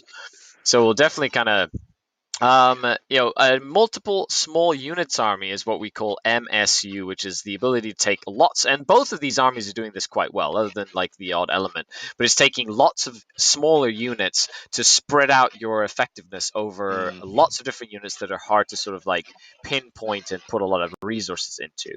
It just means that sometimes you have 1 model or 2 models left still doing work, instead of like putting all your points into one big unit that can then be focused by a lot of your opponents' army, which is usually how Eldar work very well. Exactly right, man. So looking at the Shadow Spectres, looks like there's only about 5 left. Looks like he has his little dog leg out from 1 off to the bottom right-hand objective, which is the first unit that's been on that. So Sean Naden will have capped that for his turn. Now it's important that he takes away the OBSEC units on this just to the upper left of the bottom right-hand objective as well. And that's really all he needs to accomplish this turn. Apart from that, he's kind of done the job. I'd really love to know and get an idea of what Harlequin assets are still available to him. Has he deployed the Fangmaster out again? And if so, what's he lining that up on? Really cool. Down in the bottom of the screen, you can still see 1 Reaver Jetbike at a minimum. There could be another one inside that ruin or under the overhang there. It looks like that one is wounded. It's got a dice on it. That could just be the... Did they have 3 wounds on their Exarchs, on the Arena Champions? The Arena Champions don't have an extra wound. They're just that's just on the jet bike. The jet bike is just 2 wounds, the same as anybody else. The only Drukhari model sergeant that has 2 wounds are the Clavexes for the Incubi, which are like which are the version of Aspect Warriors for the Drukhari. Yeah, exactly right. Other than that, they're just 1 wounded models, the same as anything else. Yeah, there you go. I'm concern rising for Tyler, just because I know he's getting a donut on he's most likely getting a donut on the primary. Herd to Prey, I like your call. I said it was a confidence pick. He needs to bet that he can outplay his opponent in order to get that, because he's going to get another donut on that too, most likely, unless he can clear multiple quadrants at the board. Maybe he gets 2 points if he clears his deployment zone. But look, that's a big reason why we've seen what this unit of Shadow Spectres go up into one quarter, and one corner. They're hard to take down. Yeah. What Exarch power did Sean take on his Shining Spear unit, or at least the Shining Spear unit that's up at the corner? Let's have a quick gaze. That's actually a good question. I wasn't sure if I zeroed in on that. So the Shadow Spectres don't have... I don't think the Shadow Spectres get a bonus because Shining they're Spears, in the Forge Worth. Expert Hunter. Yeah, is that the real ones? Yeah, I think that's the standard one. You know what I mean? Like nothing crazy. It's like the reroll hits and wounds against vehicles or monsters. I guess stays the same. However, I would have expected it more with the expert rider to get the additional invulnerable save at range. To kind of do that sort of thing. I guess he's just banking on taking like 4 up invulnerable saves against most of the Dark Eldar shooting, and just kind of confidently like even keeping 1 alive, which would make sure that he can kind of stay in that table quarter. But now he's also forcing the Drukhari to get his points, to split up to get his points. He has to kill Swooping Hawks. He has to kill. He has to kill the Shadow Specters in the corner. He has to then kill the other Shadow Specters. Like there's so many little units that it could be like. If the Dark Eldar player does not start pushing into Sean Naden's zone and pressuring his home objective and really tackling that primary, I feel like he's going to fall behind just enough to make it a very tough game. Agreed. Well, if you look at this, I think there's another diversion tactic here by Sean. Sean plays a psychological game Seems like by what looks to be 5 wounds of Shadow Specters. That's 5. That's 5 toughness, 3 wounds. Who gives a crap? Pick those up ASAP. Ignore the Swooping Hawks. Ignore the Shadow Specters on the right hand side. They're the distraction. They're just trying to get you to split up and put assets where you don't need them. Hell, you got some killer characters. Go mop them up with characters. Don't put an overinvestment into them though, or just pick them up with freaking venom shooting, whatever. But anything more than that you put over there is doing exactly what Sean wants you to do. He's only got 5. He's got what 2, 4, 6, 7, 8, 9. He's got 9 wounds of Shining Spears holding 2 objectives and 5 wounds of Shadow Specters holding 2 objectives. That cannot stand. That could not be allowed to exist. Yeah, especially those Shining Spears. Like I would say, like that is like a number 1 priority to like kill quickly. You know what I mean? You pick those up. You take away 2 data intercept points. You take away 2 objectives for primary, and you get 2 points for herd the prey. So 100% do it. Did we ever figure out what the to the last options were for Tyler? What are his 3 most expensive units?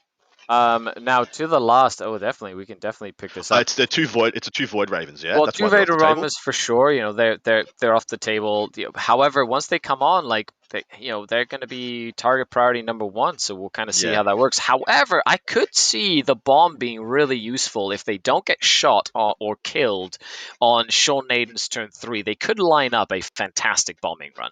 So we'll kind of see how that works, because a bombing run that goes off could like cripple the back of Sean's army very well as well. I've got a feeling it's the Trueborn.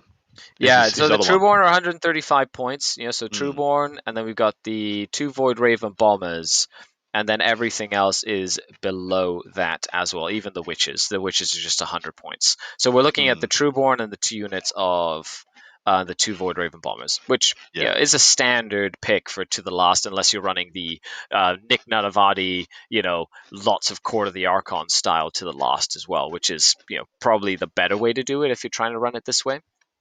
Yeah, exactly right. That's what it's.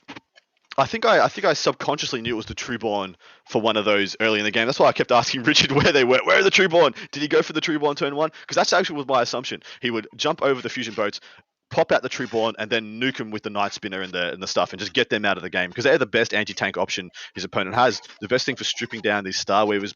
Even the best thing sometimes for killing things like Shining Spears. Yeah, I've been running 2 units of Trueborn lately, and they put in so much work, being able to just shoot anything and everything all the time. They're just really, really strong. And of course, I feel like now is when he has to. Of course, turn 2, he starts getting the advance in charge. The threat range kind of goes up for all the Drukhari models. If that Raider survives, that's in the middle of that board there, like that with like an enhanced Ether Sail, could like fly all the way over and really start harassing the Dark Reaper sort of like area as well. So that'll be very interesting too. Yes, spot on. Where do we sit with the other game? I'd really love to see what the combat's sitting like in Oliver's turn 2, where the charges have taken place. But I suppose we shouldn't leave here. We've had people complain that we leave during the shooting phases in other games. So it'd be interesting to see what he manages to pick up. But I think actually we might be in the charge phase. I think we're still in the shooting phase for Naden. Looks like the units that he had on the right-hand objective just above those Shadow Specters are being picked up. In addition, if that damn dial wasn't there, we'd be seeing what's happening in that ruin right now. Like, gosh, diggity darn it. Richard, do you have any updates from the table? What's Naden putting shooting in? Where's he putting his fire? Everywhere. Everywhere, So cool. he's Killing he's really just killing everything. So it's gonna be a short one. It's gonna be a short one. You think is Tyler looking a bit defeated at the moment? No, he's still engaged. He still has tricks, so they're definitely playing it out, of course. But well, we saw the same thing happen.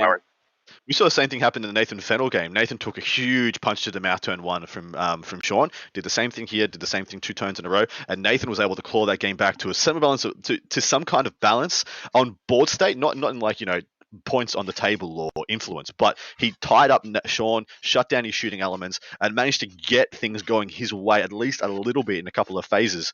But then Sean got some preeminence back. We may be seeing a similar thing. A lot of the characters for Drukhari, which we saw in that game, can do a stupid amount of work if those you're able to apply them in characters the right are places. like they just do most of the heavy lifting. They're great for, exactly right. for a lot of stuff, especially if they're like mid to late game. They do really well. Shout out to Matt from Halifax in Canada, because us Canadians got to stick together. Just saying. Shout out to all Canadian players out there and everybody around the world. Thanks for tuning in, by the way, here on the Frontline Gaming Network, where we are covering the Lone Star Open. Absolutely right. This is the finals as well. This is the top 8. So we've got 4 games in motion right now. Then we have 2 next round and 1 just the final game for the last. What's your prediction for the finals? Let's get that going, SKARI. Who do you think's in the finals? In the chat, throw it up. Who's in the finals for this? Who's going to make it through the next 2 rounds? I do feel like Sean Naden will. I'm gonna go ahead and say Sean Naden is going to win this game, and I feel it's because he's in a much better board position than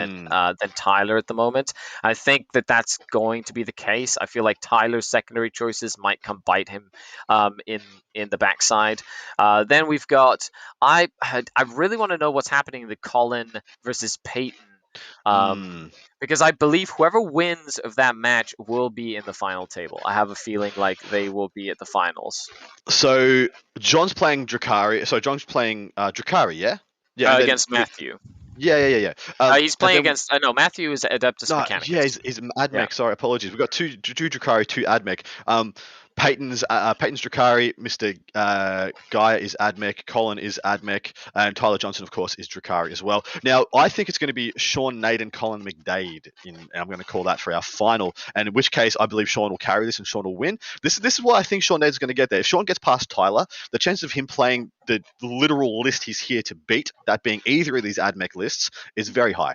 So as long as he plays AdMech in round 2, I think he's in round 2 of the finals. I think he makes the finals. And if he makes the finals, the way I'm seeing him play, geez, he's putting on a bit of a clinic right now for aggressive play, defensive play, and beating armies more powerful than you with just savvy tactics. No, 100%. Colin definitely is in that run to win it, and of course I have to give a shout out to John Lennon, which we'll see how he does against Matthew here. But as a fellow Art of War teammate, I kind of have to root for John as the Sisters of Battle player who comes out and kind of rolls a swinging with the melter guns, buddy. Mate, I'm in Art of War as well, but I don't wear my bias so loud and proud of you. Here, let me get my T-shirt. Hold on a second. Let me go grab that one on too. Okay, I'm surprised I haven't been PM'd and been like, Adam, why aren't you wearing an Art of War jumper? Sorry. I got an update for table 2. Yep. You think Colin McDade's gonna win? I don't know. No. I haven't seen that table. I don't know anything. No, I said I wanted to know what's happening. I feel like whoever wins that game will be in the finals. But if Peyton's putting some pressure on Colin, that's fantastic. Yeah. So Peyton scored a 10 and a 15 for his primary, and Colin's only scored a 5 in the last 2 turns. What turn are they on, and whose turn is it right now? Yeah. It looks like they're on the top of 3. So and top who of 3. has bottom of turn? Does Colin have bottom of turn? Well, I believe the Dark Eldar. The Dark Eldar have. Ooh, that's gonna be tough because that's. we'll switch over to the Necron versus Oliver SKARI game. Give you guys a Marshall, call there, and then we'll come back to to Sean Dayton's game right now. And if it looks like it's all done and dusted, we will try and get these gentlemen to wheel this rig over to one of the other tables and give you guys a call and insight on another game as well. We're going to try and cover as many games as we can, as much information as we guys can inject into your brains. We will. We're not going to stop. We're not going to slow down. We're only going to get faster and better at what we do. Now, I will say Peyton's list, and this is just a side note, but Peyton's list, which has the 6 Chronos and like that I feel like that's the Chronos are really good, even with the change to liquefier guns.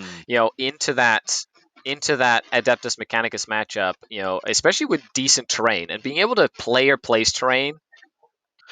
Guys, yeah. Sorry, Richard. Apologies, guys. Richard, could we get an update there? Was that a concede by Tyler? Was that it? Is that done? I mean, because no, it looks like we're getting a judge.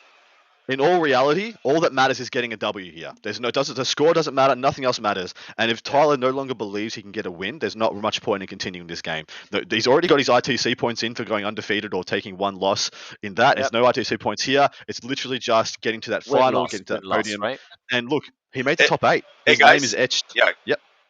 Guys, it looks like they're just they asked for a judge to come, and they're just kind of the shake was just for an agreement more than anything. Oh, else. Apologies. Oh, okay. I saw him picking up his model tray. I'm like, okay, must have been a concede. No, there is the concede. I think we just had a handshake. Tyler's like, I can't win from this position. Nothing I can do to get back from here. Too much pressure. Too much going on.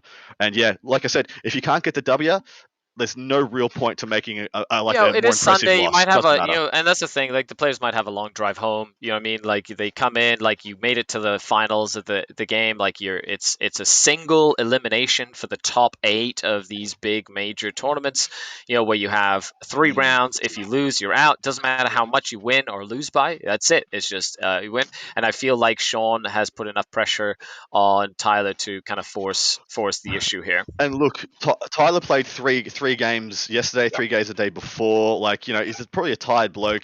Take a rest when you can. If you're not going to get the win, like, don't crush your brain. Sit back, enjoy the rest of the event. You already did incredibly, mate. Well done to you, Tyler, and well done to Sean Dayton on another very impressive win. Hey guys, I got a final score update. So 95 to 10, Sean Dayton. 95 to 10. Because of the concession. I guess that makes sense. Yeah, and that is of the assumption that Tyler was no longer going to be able to score any points. So, man, wowee. We're going to transition to the other game, and we're going to get this rig probably wheeled over to which game should we go to, guys? We'll put it up to you guys. Do you want the Colin McDade game versus Mr. Payton, or do you want the Gaia versus Lennon game? Please chuck it up. We would love to know which one is your preference. Apparently, I've just been told we're going to the McDade game. Too bad, so sad. Which is awesome.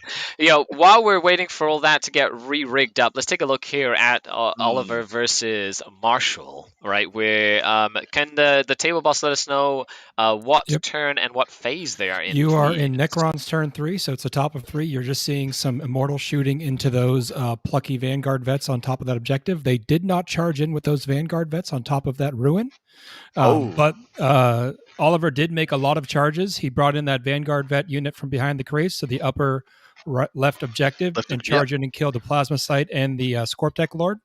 Yep. The mid upper unit of Vanguard vets killed those 2 Scarabs, and then the bottom right Vanguard vets, company vets, and Landspeeder killed the other Scarabs. It looks like we're picking up 3 of those Vanguard vets off that ruin. Other little tricky plays that I don't know if you guys can see. We did get down to 1 Lich Guard, and we were revived to 2, and then he used the Technomancer to veil those back to the bottom of that ruin underneath those Vanguard vets. Nice. And then that Satan is sitting on the middle of that objective over towards the bottom right.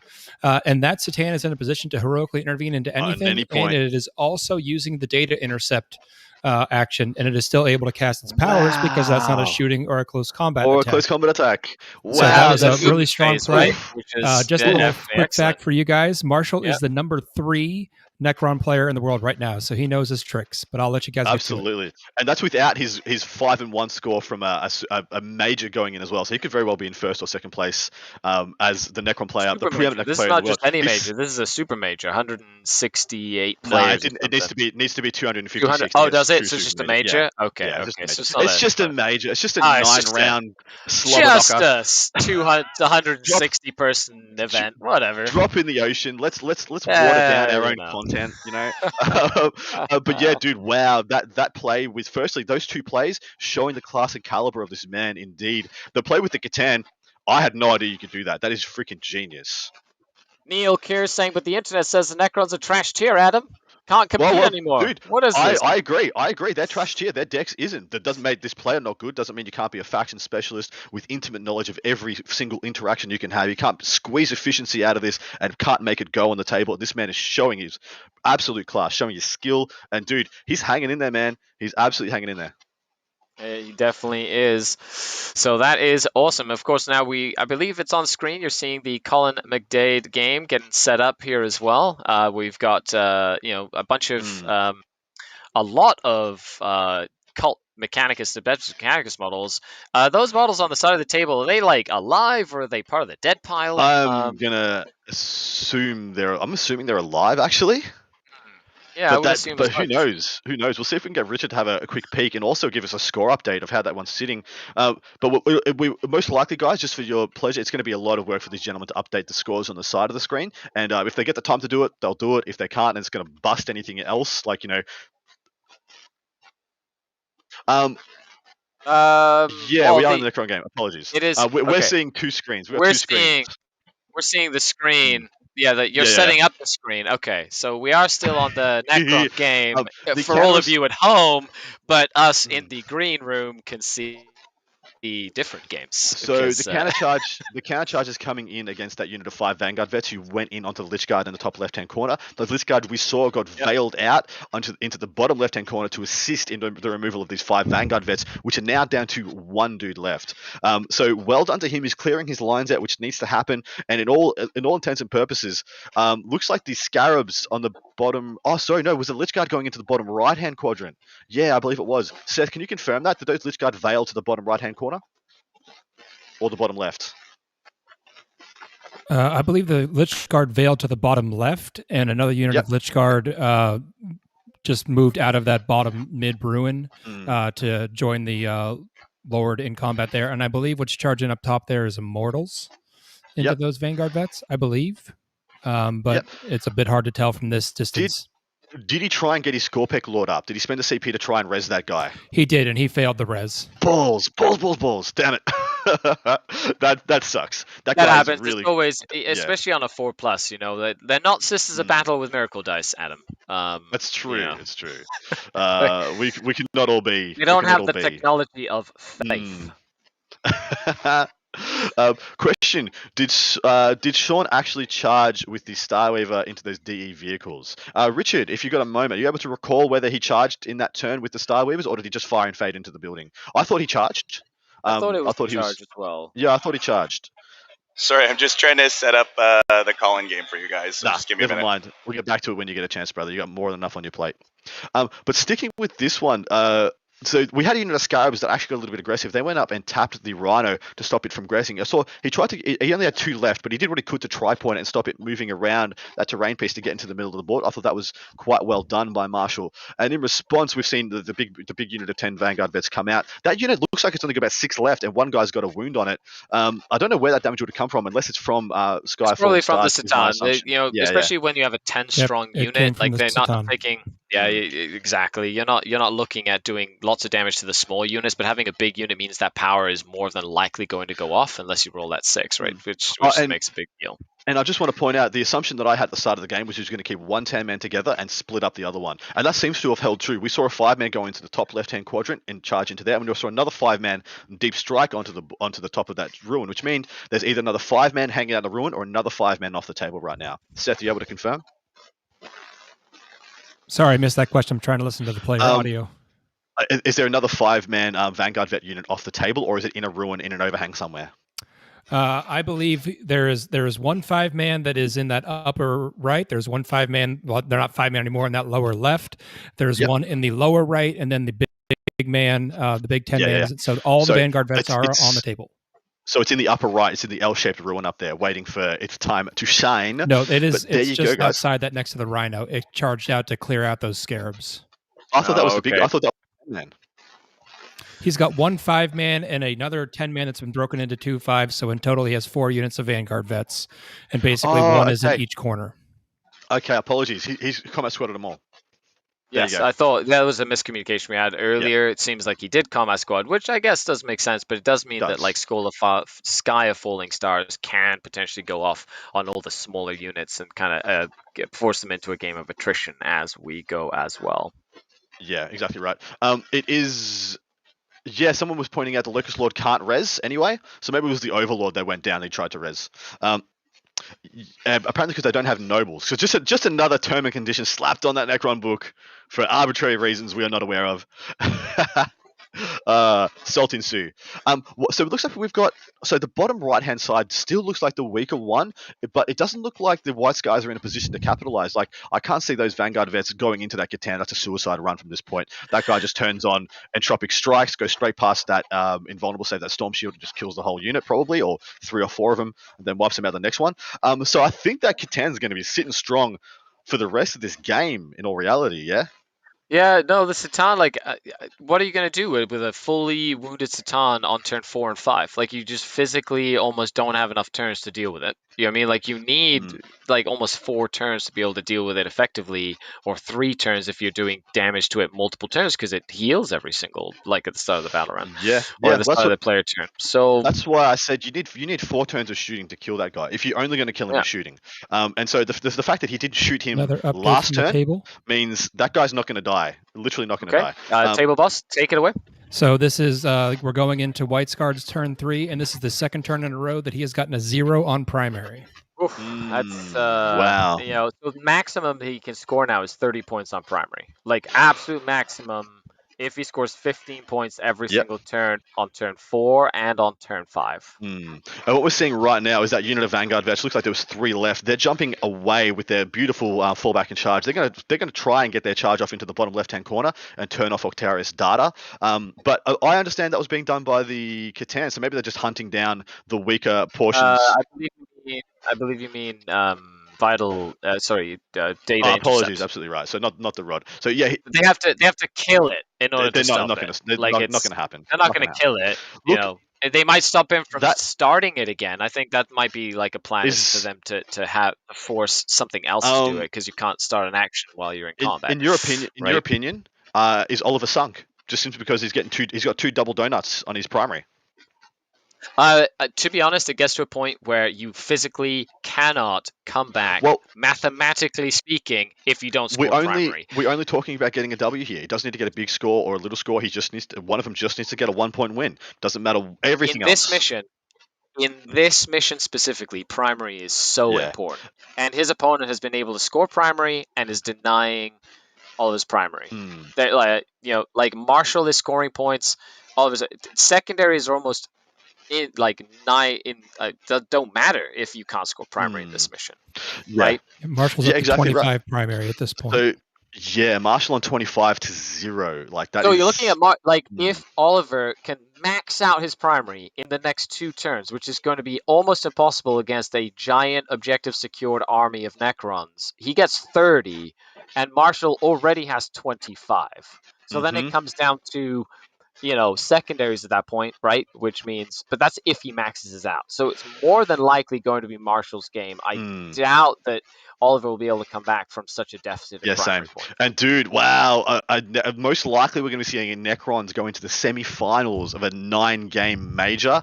Well freaking done, Mr. Marshall. You are a champion. And I think Oliver's hand's been forced somewhat. Look at those. There's a unit of 6 Vanguard vets having to go into that Catan now, both to take away the primary score from his opponent and to stop. Could we get a number of CPs left on the Necrons? Does he have the CP to ignore the invulnerable saves and just murder all those? He has 4 CP left. Oh, beautiful. He does, So that's a tough situation to be in if you're a White Scar player, for sure. Yeah, agreed. So his hand's been forced. He's having to make some choices that he may not otherwise make. I really wish he kept the 10-man together, because I feel like if he did, he could have bullied back into his opponent. But only having 5-mans to use your buffs on, like you go into 10 Lich Guard, you go into 9 Lich Guard or 6 Scorpex, you kill 2 of them. It's not just that; it's the fact that you have to attack with 5 at a time, and then they get to reanimate after. That's what I was about to say. Yeah, they reanimate, they interrupt, and then they waste you. You just don't get to do it again. again. And so yeah, it's really some interesting choices here. And the fact that Oliver did have such a passive turn one. Oliver did go second, by the way. So the Necrons got to scout up and then get their strength onto all of these mid-board objectives. Essentially having like a bunch of toughness 5 bodies on 5 of the 6 objectives after his movement phase on turn 1. Really powerful thing to do. Richard, yep. So the Necron player has 4 CPs left. Yes, we did see that. Thank you very much. Appreciate it. Can we please get a score update from the Lenin Gaia game, please? That'd be fantastic, Richard. Love you, long time. Are we going to get a transition over to the Colin McDade game, please? That'd be fantastic, and we'll have a quick call and see how that's panning out. Well, we've got Drukhari, Colin McDade, with his AdMech versus Peyton and his Drukhari. Yeah. So, do you want to tell us you were telling us about Peyton's army. Do you want to give us the rest of that breakdown, mate? Yeah, so let's kind of go over Peyton's army. It's funny because I was on a podcast recently and we did a draw for the hosts. We did a draw for the tournament to kind of like a little pool draw, and I believe Peyton is on my draw, so I'm excited to see him doing well. Yeah, but let's take a look at what he's running. He's running a battalion detachment, which is a real space raided detachment, which is really interesting to see. He's running a real space raid detachment with Cult of the Red Grief, Blackheart, and Dark Techno monsters. So no strife at all. So he is running a Cult of Strife patrol, of course. Like if you're playing competitively and not taking Cult of Strife, you're doing something wrong. I was about to lose my mind. Yeah, that's like what? Hey guys, so I got an update on score on that Lenin game. It's 49-17 for Matthew. Wow. Okay. So Lennon's really in deep trouble there. It's the primary. It's very hard to score primary on this mission specifically against when you only have little 5-strong units of OBSEC sisters and you can't. John only has 1 unit of OBSEC sisters. Right. The rest of his army doesn't have OBSEC. You need OBSEC in this mission to do well, as we were discussing. It's a very aggressive, get in the middle of the board mission, and against like an AdMech list that can put a bunch of stuff in the middle. It's hard to kind of move them off it as well. Who went first in that game, Richard? Is Lennon going second at least? I'll ask. 1 second. Beautiful. I'm hoping if Lennon's going first, I think he's cooked. If he's going second, he has some opportunities. Yes, because he can get the final turn. Like he has the final say on. He can get like a 35 point swing on the end and make up. While the gap. We're waiting for that, let's go through the army here. We have. We have an Archon, a Homunculus. The Archon is a master, the Homunculus is not. Then we have a Master Succubus. We have 10 Trueborn, 5 Racks, 5 more Racks, 2 units of 5 Witches, 2 units of 5 Incubi, 2 units of 3 Chronos. I'm gonna stop you up there. Because I think we just had this game decided. For those at home, the Colin is currently sitting on 37, his opponent is sitting on 58, and they turned off the chess clock, and it looks like they're packing up. Which means that Peyton is going through here. I think that means Peyton's just won. Richard, are we able to get an update, please, mate? I can see you on screen right now, looking at their scoreboard. Yeah, so they just called the game 77-67 for Colin. He pulled it out. Oh, Colin won. What? Colin has taken the top you sure? here. What is this madness? I am very sure. Wow, win for Colin going through. We okay, well, but if you had the bottom of turn, then I'll eat my words there. I guess that Drukhari list goes in the bin. No, I'm just kidding. Well, it made the damn finals. Finals, you know? Not the upset at all. Colin, Team Texas going through at the Lone Star Open. I guess there has to be a Texas boy like going to the top of the Texas event and in Texas. Is that how that works? I have no idea. No? Being from the other side of the planet, Damn straight I Texas. am. Texas. Up to you boys how much work you want to do in the production booth, but if you can be bothered, wheel us over to Lennon's game. We'll get some top down there. If you can't be bothered, so be it. You guys have done a hell of a lot of work. Really focus on the White Scars versus Necrons here. Yeah. Yeah, definitely. To be honest, I feel this has been the most engaging of all the games we've seen so far. Agreed. Like Sean Layden kind of like did the initial gambit, put enough pressure on his opponent to really kind of throw him off. It paid off, and kind of got his opponent to tap. Seems like Colin a deficit early in the game, but then Colin was able to kind of claw his way back like after the game, and probably killed way too much of the Drukhari list for the Drukhari to kind of hold a chance there as well. And then, of course, we have, Oliver with his white scars, and then Marshall with the Necrons.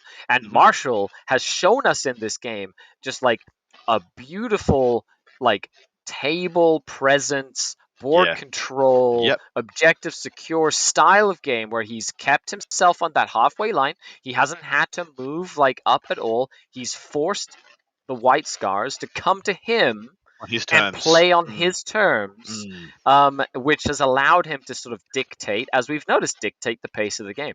And dictating the pace of the game gives you a huge advantage in this sort of like high-level competition. It really plays into this mission as well. The person who can get onto the objective first in strength, or do what Sean did, get on the objectives and then cast a bunch of misdirection elements into your opponent's lines. You just get it. Sometimes you just get an insurmountable advantage, especially when it's in a hold to. As soon as someone gets a 15 or 2 10s in a row, and your opponent gets a single donut, it's almost cooked. You're almost put a fork in you, you're done. Like, it's really hard to get back from that.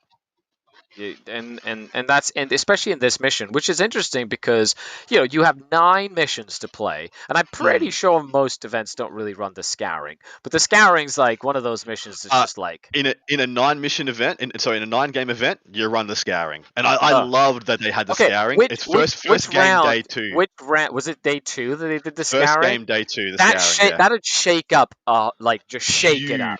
Shakes up the whole like thing, because it's definitely one of those games where like it can just throw a wrench into like your plans. Yeah, spot on. So it looks like the Vanguard vets have they not charged the Catan? Have they dodged the Catan? Looks like he's put possibly a character into the Catan, and then he's gone past them into those immortals that were streaming onto the objective outside of the ruin. So he just wants to hold the objectives, I think, and he put the character into the Catan to stop the Catan from literally wiping out the it turns off data intercepts, and it takes the objective away for the primary. So it's actually quite clever by Oliver, I think. Yeah, I don't think you can stop him from scoring data intercept for the next turn anyway, or at least it stops him from starting it for another turn, right? Which I think is a big thing as well. Yeah, that's true. I thought never mind. He's also scooted up a Landspeeder Storm onto the left middle objective as well, and I'm assuming that means it wouldn't go over there if it couldn't contest it. So that's possibly means the Necrons have had to move off it. It's really interesting to me that the Scorpex is still intact, man, and that he put that Landspeeder out there, and now the Scorpex get to charge the Landspeeder, get a huge amount of extra additions, and could possibly slingshot into these Contemptors in the last couple of turns of the game. Exactly. I think, the Scorptex are one of those, and it's one of the things, if you can keep a tool like Scorptex, like the Lich Guard, like safe until like the mid-late game, especially in an objective where your opponent, or in a mission where your opponent has to move to you, their value just like is enhanced in triplicate. Yeah. I think they're one of the few units as well that has multiple wounds. It's 3 wounds per Scorptech, which means even the 2 damage, they're not as efficient against them. And they've got a 1 CP -1 to wound strat. So you wound them on 4s with no rend on the Contemptors. They don't give a hell about that. They don't give any craps about that. And they don't need the Plasma Sight anymore for this game. Everything that they need to kill, they'll kill on the charge, hands down, no issues, no fuss. Let the Plasma Sight take the first hit. Can you do that? Yeah, you can do that. It's part of the unit. You've got the I've been corrected in chat. It's Scorpec, not Scorptech. Maybe it's because they're feeling kind of peckish. Ha! Get it? Yeah. So what was that, Booth? All right, we're about to jump to the Lenin Gaia game. If you guys want, we can stay here to see the outcome. Actually, we'll stay here to see the outcome of the fight phase in this combat, because we've just got really 2 combats to resolve both in the bottom right-hand quadrants. Although it looks like those the Vanguard vets in the bottom left-hand corner have gone onto that objective into the Immortals. If they pick up the Immortals, there is possible that they can test an objective 3 models to 3 models, which could be a thing. I mean, naturally, though, they have to kill everything there because they're not OBSEC and his opponent is. So it's probably not going to make enough difference this turn to deny those the points. 3 Vanguard vets have already fought and killed the 2 Lich Guard that were hiding back there. Oh, they picked up the... Thank you, Seth. Love your work. In the bottom right-hand corner, what says the Contemptor there, which looked like 1 Vanguard vet or 1 veteran. That is the Lord that is down there. He did interrupt with that Lord and killed one of the Vanguard vets, and it looks like they did 1 wound back to him. Did he give any thoughts on why he went around to Catan? What's he got in common with the Catan first, and then he's gone into the Immortals with the Vanguard vets, yeah? Yeah, he didn't say what his thoughts there, but I think he's just trying to get as much of that OBSEC off the board because that Catan is not OBSEC, not and OBSEC, that we do have one of those Immortals kind of towed out to tap that objective. So I think he's just trying to remove that OBSEC from those Immortals and then just hold the objective. Yeah, and so that would mean he'll hold the two bottom right. Is there anything else on that objective where the Landspeeder Storm is? To the left of center? To the left of center, I can't see underneath that ruin if he has something towing into that or not. Fair. All right. Looks like so the Immortals did just get picked up. The Lord looks like it's been picked up as well. So it looks like Oliver has done the job he needed to do. He's holding 3 objectives right now, possibly 4, depending if there's anything on that one where the Landspeeder Storm is, giving his opponent possibly a 5 or 10 on primary in his turn. Just pretty much got to stop that 15. If Marshall got a 15 in this turn, you just pack your stuff up. If you're Oliver, you're like, I can't win this game anymore. And so one last thing I'd like to know: has Oliver used the multi-melter devs? I can see one squad right in the top next to the watchtower. Yeah, they seem to. I guess the Rhino one squad got out on top of the crates there and shot into some Scarabs, but were killed with some Immortal Return Fire. And that unit of devs got out this turn to rod that back corner. Okay. There you go. Interesting. You can. Now, of course, no printers. Let's take a moment. I want to discuss going back to look at the secondaries in retrospect. You know, when you're looking at Oliver and his white scars, you know, he's going for engage on fronts, which he seems to now really be in a position to kind of get those points. Like he seems to be getting those points well. He has gone for no prisoners, which, with the amount of wounds that he's been doing and all the reanimations, I'm not sure if that would be the 2 points is as accurate as it might seem. Maybe there'll be because there's a lot of wounds to be done on Necrons, especially when they keep on reanimating. Yep. And of course, with the Retrieval Octaros data, you know, it seems like with those Devastators, he might have gone up to his 8 points, right? Which, you know, if he only has one more to do, then that's a 12 points. So his secondaries are pretty much set in the bag. Whereas we have the Necrons doing Retrieval Octaros data. I'm not sure if he already used his Veil, right? What table quarters does he still have to put his Octaros data in, right?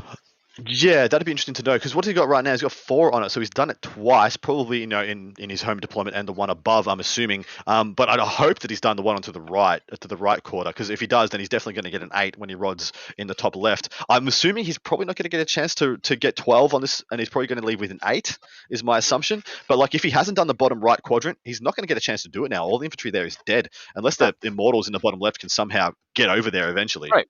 Which does mean that in terms of the secondary game, he might actually be a little bit more in trouble than we wanted to give him credit for. Now he does have the to the last, which and that's my concern. So that's the Scorpex and the 2 units of Lichguard, yeah. I believe it's the Citan is up in there as well, I would believe. However, it depends on whether he lost that last unit of Lichguard, right? And if so which of the units of Lichguard was his? It's you are correct. It's the 2 Lichguard and the Catan. I keep forgetting how expensive Catan are. Well, the Catan's really expensive, but if he lost he lost a whole unit of Lichguard, right, Table Boss? Yeah, 1 unit is down, and that's probably why the Vanguard vets went over there to hunt them. So I want to know, is the other unit still there, please, Seth?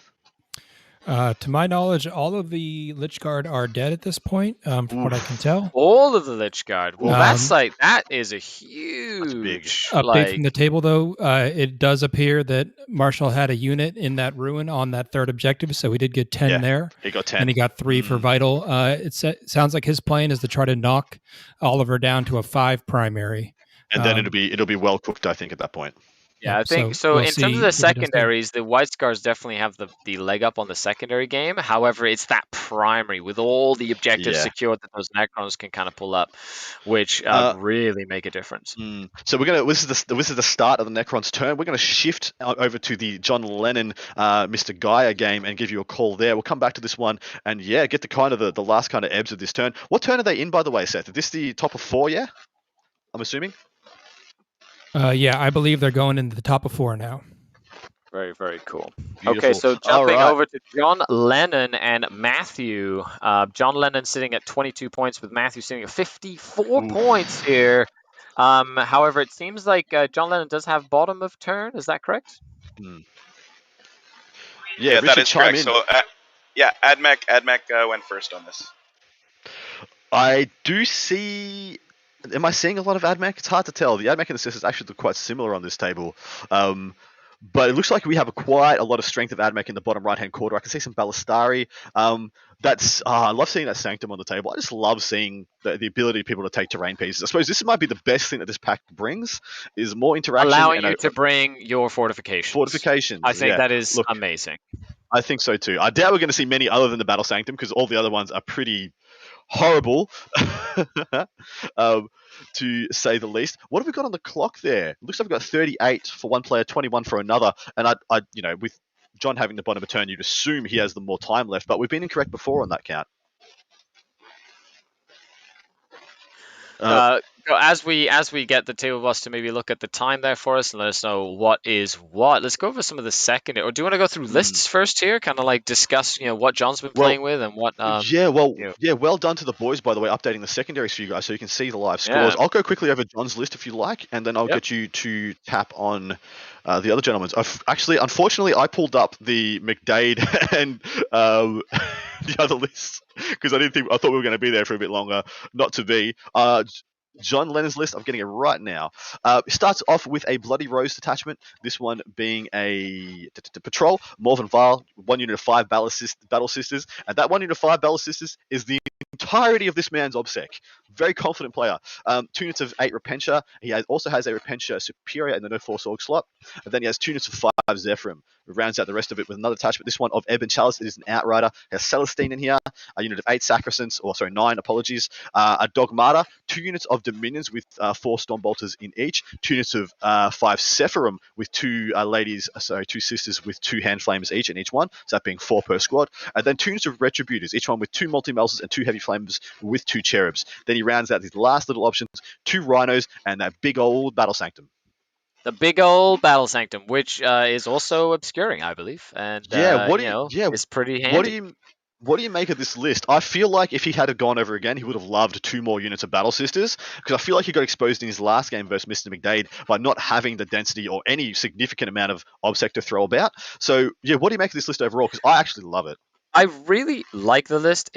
When you go for Morven Vol and Celestine, both in the same list, like you're putting 500 points of your list into two sort of like character units. So they really have to pull their weight when it comes to the game itself. Yeah. Yep, Richard. Hey guys. So we've had some huge charges. So John Lennon just rolled an 11 for a charge with Celestine into the disintegrators. Yep, so he'll take that away from him, possibly even wound him. Are those disintegrators on a couple of wounds left? What do we got? They're... I can't really see a dice near them, so it looks to me like they're full. Yeah, they look full to me. It's unlikely then Celestine kills one. Yeah, it does take the objective away. However, it's definitely, John Lennon's not the kind of player that would tap out early. He'd probably play to the nitty-gritty end, to see end. Yeah, especially with this style of list where you're sort of like have lots of little tiny pieces moving against a like much heftier like Adeptus Mechanicus army. Now, as for looking at John's list, the thing that really surprised me the most was like not really any Rhinos for the Repentia and the Repentia Superior for the Advance and Charge, which into this matchup when he's got the Scorpius Disintegrators, which not a lot of people take anymore, right? Like you're looking at them not being able to hide in a Rhino in order to get that advance and charge, right? Yeah, spot on. And it's good and bad that he usually governs those inside the Battle Sanctum and can sling them out. But like you said, their sphere of influence, not being able to get those extra 3 inches, extra couple inches here and there coming out of a Rhino, does cost him a bit of but he still has like a 20-inch null zone where you can't come in without having those choppy ladies come and knock you about. We've just seen another charge come in of what looks to be Sephirim or Zephyrim going into the Ballistari. Yeah, he auto-charged with the Miracle Dice, the Zephyrim into the Ballistari. It does seem that John Lennon has 18 minutes to his opponent's 7 minutes and 43 seconds. Is that right? That's big. That is correct. That is, could be pretty spicy, especially if time becomes an issue here in the late game. And we have just seen another charge from John onto the left of center objective. What made that charge, Richard? It was the Zephyr.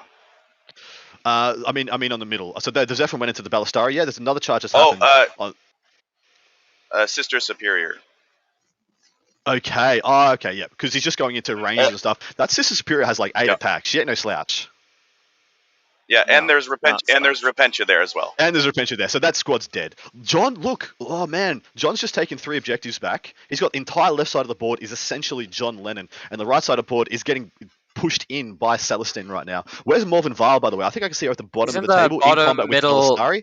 Yeah, the middle. Right beside John Lennon's hand. Yeah, beside John Lennon's hand. Might be significantly down on the scoreboard, but man, he's up on the table state, isn't he? Yeah, especially if he has. Can we confirm that he has the bottom of turn here? Those Rangers were just picked up, guys. Oof, well, that's what Repentia do. They just murder things. They slap, dude. Well, wow, John. Now it's a race against the clock. Can John get? He's behind on points significantly. Can he get enough back now? He's only got 10 on primary, 0 for Stranglehold. That's a donut on Stranglehold, guys. He will get it this turn. Obviously, he's on 3 and denying contesting the 4th. Bring It Down is on a big donut as well, but assuming with all these Ballistari getting invested in this turn, he's going to get some points there as well. And raise the banners high. Interesting choice.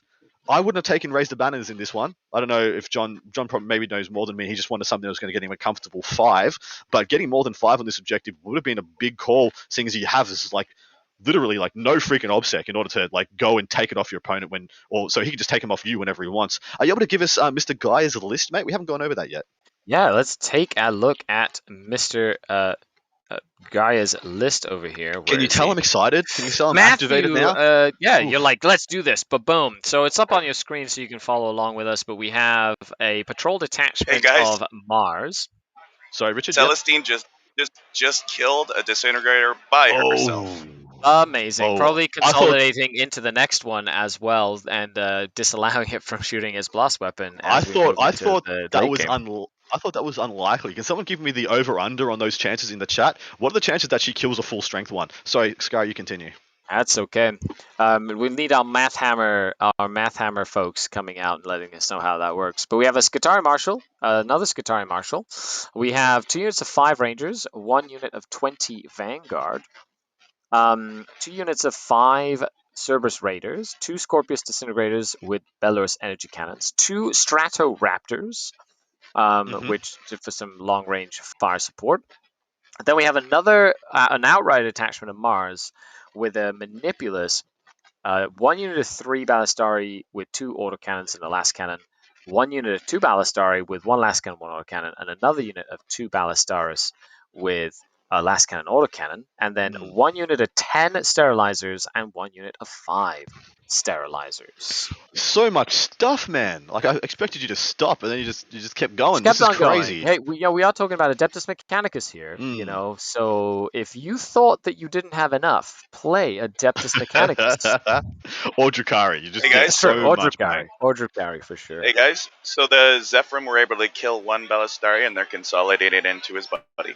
Well, Guy is not going to have anything to do on his turn because everything's either dead or tapped. I'm wondering what if anything he's got in his backlines. Are you able to check that out for us? What's behind his home ruin there? Seems like Morven Vol also killed that other Ballistari in the bottom. Like, that's right. Bring it the bottom as well. So he's got two for the Disintegrators, another 1 or 2 for the Ballistari picked up by Morven Val, another 1 on Bring It Down picked up by the Ballistari by the Zephyrim. So he's got 5 on Bring It Down this turn, just from my call of it. Yeah, so he's got a Marshal, 2 Ballistari, and a Ranger unit back here.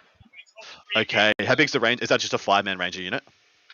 Yeah, it's just a 5-man in their pants.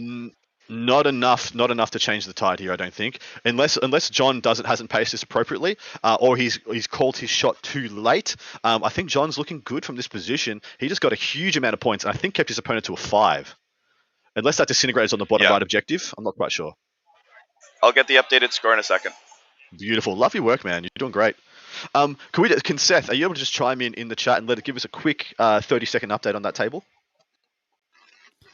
Yeah, sure. It's bottom of 4. Sorry. Looks like we're still getting just some movement and positioning done. Those Vanguard that were in the bottom left have moved up to try to get the Immortals on the top left. The Scorp Tech are kind of sitting out in the open now, and we're just getting into the shooting phase. The Contemptors are about to unload on this Necron army. There you go. Thank you very much, my man. Please feel free to chime in, butt in if you see any dramatic turn of events. Yeah, it's one of these things. Like as soon as you, and it's funny, like statistically speaking, if you look at like how many points you score, is it like as soon as you hit that 70, 75 point mark, you know, you're at like it's like 60 to 70% win rate, you know, just for getting that many points. Yeah, exactly right. Man, I'm just admiring the nerves of steel on our man Marshall, who kept his killiest unit, his fastest killiest unit, his Scorpex, sitting behind a ruin for literal 4 turns in a row. They scouted up and then moved up behind that ruin, didn't move for the next 4 movement phase. That is what I call patience of the ages. Absolutely. And they're his killiest unit. They're not worth any points to him at the end of the game. So he's had his While We Stands being targeted and nuked in those 2 units of Lich Guard and just been like, this is fine. I'll keep my killiest unit here. I would have bum rushed that killer unit right into his opponent's face and made him target them instead of the Lich Guard. But dude, I think I would have been wrong if I did that. I think that would have been the wrong call for me because he would have just dumped out both of his Devastator units and just nuked it with the multi-melters. Yes, it was good of him to kind of keep them in the back as well, which is really, really good. So what was that, Richard? You had updated scores 33 to 54. Is that correct? That is correct. From the table: 2 Contemptors shooting, 1 into the Lord in combat, doing a total of 2 damage, and the other into the unit of Scorched, doing 3 mortal wounds, but no failed armor saves. So it's not looking great for the White Scar shooting phase. There we go. We're just seeing a disintegrator fall back from Celestine. I hope he's outside 3 inches, mate. Otherwise, he's going to get intervened into. And Celestine might be taking down another one of these things. 2 in 1 battle round would be pretty impressive for her. But very, very not outside the realms of possibility. That is within 3 inches, my man. That is guaranteed. You got to move that thing again. He did. He figured it out. He's like, oh god, oh dear.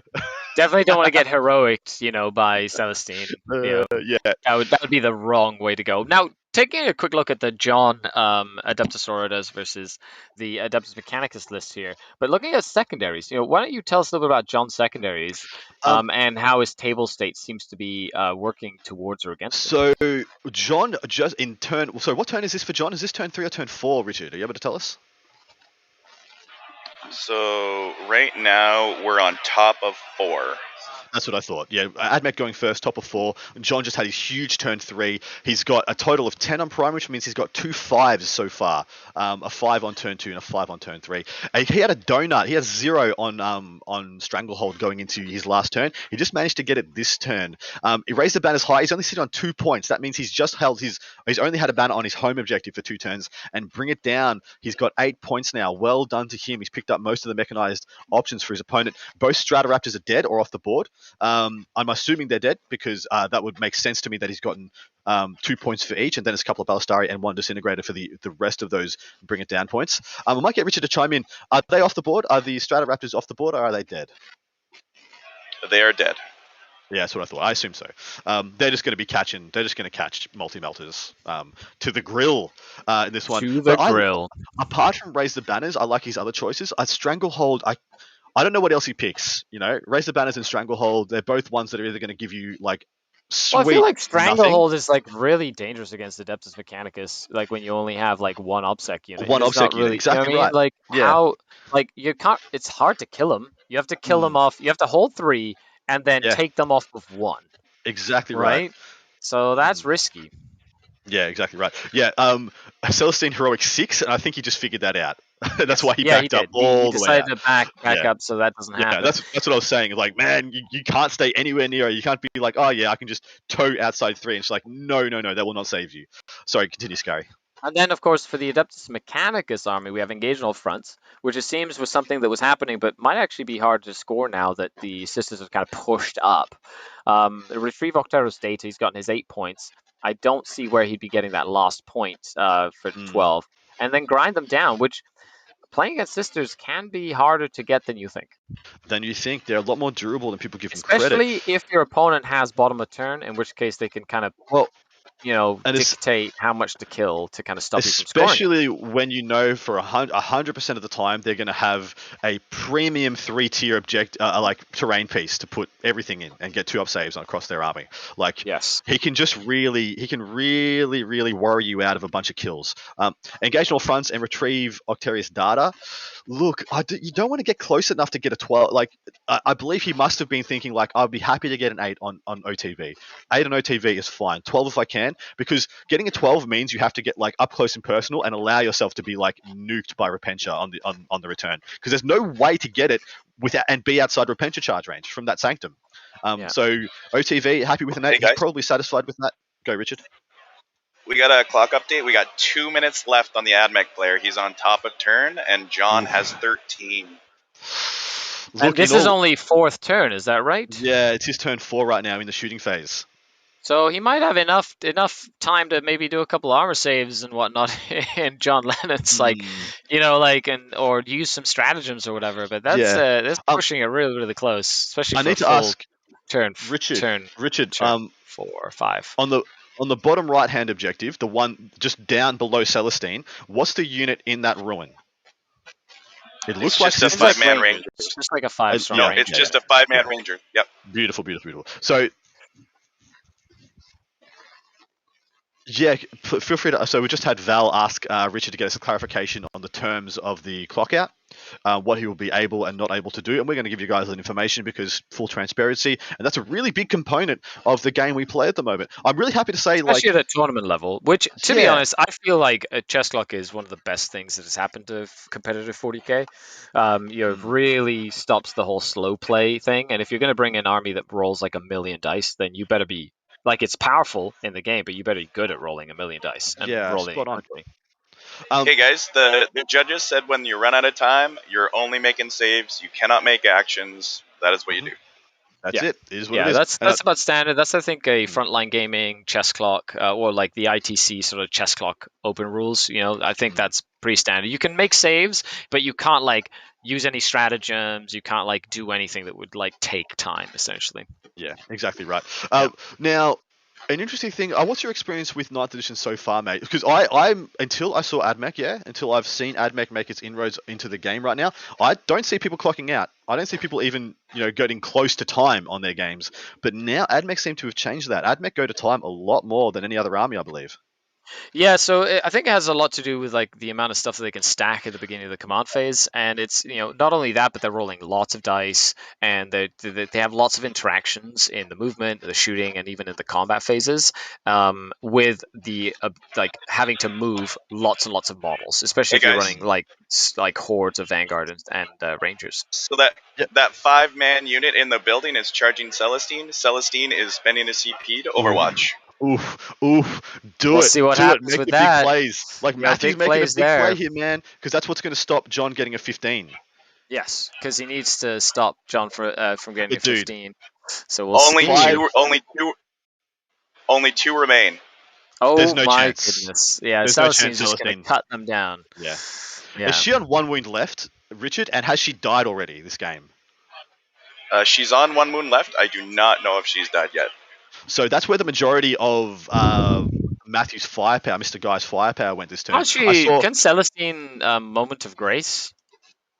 What do you mean? Come back to life with Miracle Dice? No. Moment of Grace is in modify dice rolls by 1, 2, or 3, depending on Miracle Dice, with the CP. Yeah, I believe she can. That's just a basic strat. Because I'm pretty sure she can, right? So it's almost impossible to kill her, even He's using Miracle Dice to keep her going. That is for sure. Keeping her alive for sure. Yeah. And so the thing is with the kill Celestine, you have to overkill Celestine. You can't try and get her bang on. You'll never get it. As long as he has resources, he'll keep her up either by rerolling saves, using Miracle Dice to just take. She can also heal herself fully just with the action that she gets, and then she can go into the charge phase. And that happens until the end of the shooting phase. Then she can be healed totally, and then go into the charge phase being fully healed. So we've seen some units being placed on their sides. If you see right there, I think that's a Sister Superior on the left hand. That's right. Is that been killed in combat? Yeah, the Marshal got in there and killed her in combat. What a baller! 45 points of absurdity. And now he's put her on his side because I think he's going to try and get her back up to contest that. If he does contest that and Celestine lives, that's a 15 points in the bag for Johnny. Johnny B. Good Lennon. Looks like Celestine has... just killed... Yeah, that's right. Because Celestine killed him. Yeah, Celestine has done it, so we'll see, because, definitely needs to see if she comes back at the end of the phase to hold on to that objective, which cannot be taken away if it's just contested. It has to be taken away by taking it away. Have we got a score update from Seth, please? Or can you just chime in? We're going to stay on this game because this one is well and truly, I don't want to leave this game until it's done. I feel like Marshall is in the driver's seat in his other game. Sorry, Richard, you go. Yeah, so current he did score, smoke right? the CP and got her back up. Yep, 100%. Yikes. Seth, what's up there? We're in the top of turn 5. Marshall right now is up 71-34 against Oliver. He is basically sitting on 4 objectives at this point. I think it's pretty much a foregone conclusion. Yeah. Seems like we will be having some Necrons in this. I'm gonna call it right now. Necrons in the semi-finals. Dude, Necrons in the semis. Who would have freaking thought it? So Necrons in the semifinals. No Marines in the semifinals. That's no Death Guard. That's no Dark Angels. That's no White Scouts. It also seems like both Drukhari players knocked out of the top 8 as well, which. We definitely have at least one Adeptus Mechanicus list, one Eldari list, one Necron list, and it's going to be either Sisters or Adeptus Mechanicus again. Who would have thought in this meta we could even possibly have 4 different armies in the semis? I would have thought, it'll be either. I think 9th edition is the most healthy the game's ever been in terms of. Bro. You are tripping. No, it is. I'm not tripping at all. You look, other than the 50 Adeptus Mechanicus, and the chat can go crazy and wild and throw me down. But if you look at the top 10s, the top 15s, at big events, there's a decent variety. Other than there's 2 Drukhari and 3 at Abmech, but other than that, the rest of them is all different. You've got Orcs, you've got Chaos, you've got we almost had a stomp in the top 8. Okay, Adam, I don't know what you're talking about. Dude, no.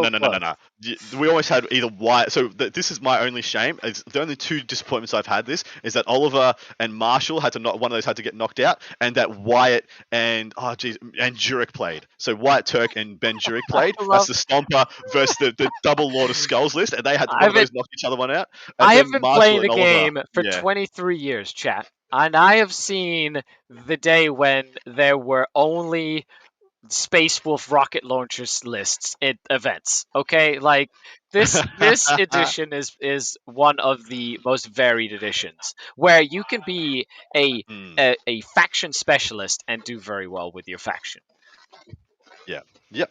And look, guys, with the clock the way it is, 10 seconds left. Literal 10 seconds left for the Admech player. So he's going to clock out, taking saves in John Lennon's shooting phase or fight phase this turn. And, man, I think that's going to let John carry the day here. He's closed the gap. He hasn't got once you put the 15 on primary that he has, That's it. He's out of time. Boom, done. He did his movement phase.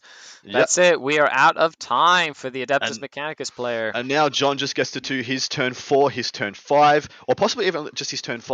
Sorry, Richard, that was the bottom of turn 5, the top of turn 5, for the Admech. They just moved on, put the Disintegrator onto that objective. That was it. But it doesn't matter. John just maxed his primary. So he just got 40 on primary. So John's going to win the primary game. It's going to be 40-25. I think they're going to call it. I'm pretty sure they would be talking it out at this point right here. Yep. John got 3, another 3 for Stranglehold, another 3 this turn at the end of the game. So another 6 for Stranglehold there. He's going to have 1, 2, 3, 1, 2, 3, another 6 for Bring It Banners minimum. And then he's going to pick up this Disintegrator for another 2 points, probably between Morvenval and Celestine. So, look. John, well done, man. He has very, very nicely done. Another man with nerves of steel.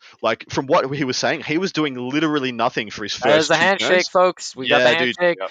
That is a great game, and for anybody who's worried about the chess clock, definitely splitting the time in half. And it didn't actually matter at the end of the day anyway, but splitting the time in half is only fair when you're at a competitive event. Exactly. If we play 3 hours, you get an hour and a half, I get an hour and a half, and that's it. That's how that works. Right? We're able to, so that one's done. Richard's going to stay there and get us the last scores. Can we get back to the just had a handshake on the Necron table. They are calculating their final scores now. Never Perfect. freaking mind. So, Everyone finishing on time. Look at these beautiful gents. They're the round top 2 tables of for the a top reason. 8. Round 2 of the top 8 is going to be Sean Naden with Eldari. We've got Necrons in the top 8. We have Sisters of Battle, Mr. John Lennon. And we have Colin. So 4 unique armies all in the semi-finals. It's going to be exciting. 2 more rounds of 40k to go. Dude, And we'll be bringing you Final coverage score for the 79-61. Oh, that is a closer game than I would have thought, but that's still a win. that is still a win. Well done to Mr. Lennon. Nerves of Steel, he did literally nothing for 2 turns and then had 3 turns of utter dominance on that table. Yep. Coming back from being, 30 points down to win by 10? Like, that's a really good run. Sorry, apologies. Was that the scores from John Lennon or was that the scores from the Seth and Oliver game? That was the Necrons White Scar. Good. Yeah. Look, wow, the White Scars got closer than we thought. Nathan giving his opponent 10 points. What a freak. But yeah, our winners for the first round of the finals, Sean Naden, Colin McDade, John Lennon, and Marshall. What's Marshall's surname? Move your head, SKARI. Bob down. What? Marshall Peterson. Beautiful. Love your work.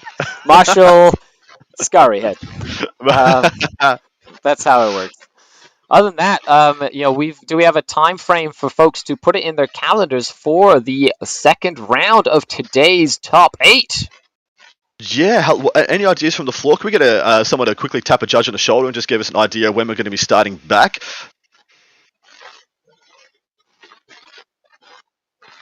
So 1:30 p.m. Eastern Standard Time. That is in 40 minutes. Beautiful. So, I cannot wait. Hey guys. It'll be exciting.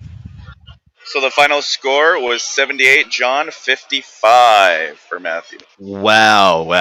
Very nicely done, That's John Lennon. Legit. My man, great Mr. games. John Lennon. By the way, John Lennon is a dream to play against. He's such a gentleman. So nice. And such We're a going to close this out, guys. We will be on in about an hour's time from now. We're going to set up a bunch of things. We're going to be getting, of course, both tables from the semi-finals will be streamed. We'll be jumping back and forth, giving you guys the amazing coverage that hopefully you guys have come to expect from us moving forward. Thank you to the hundreds of people watching, apparently. We love you all. Thank you for all the support in the chat. We are working together to make this the most enjoyable experience we can for you guys. SKARI, love you and leave you, mate. You go take a break. I'm going to take a break. We'll see you guys all. Take a break. We'll see you. Thank you, chat. Thank you, table bosses. Thank you, players, for playing and putting up with us moving your dials and stuff, Sean Naden. We'll chat with you on the flip side. See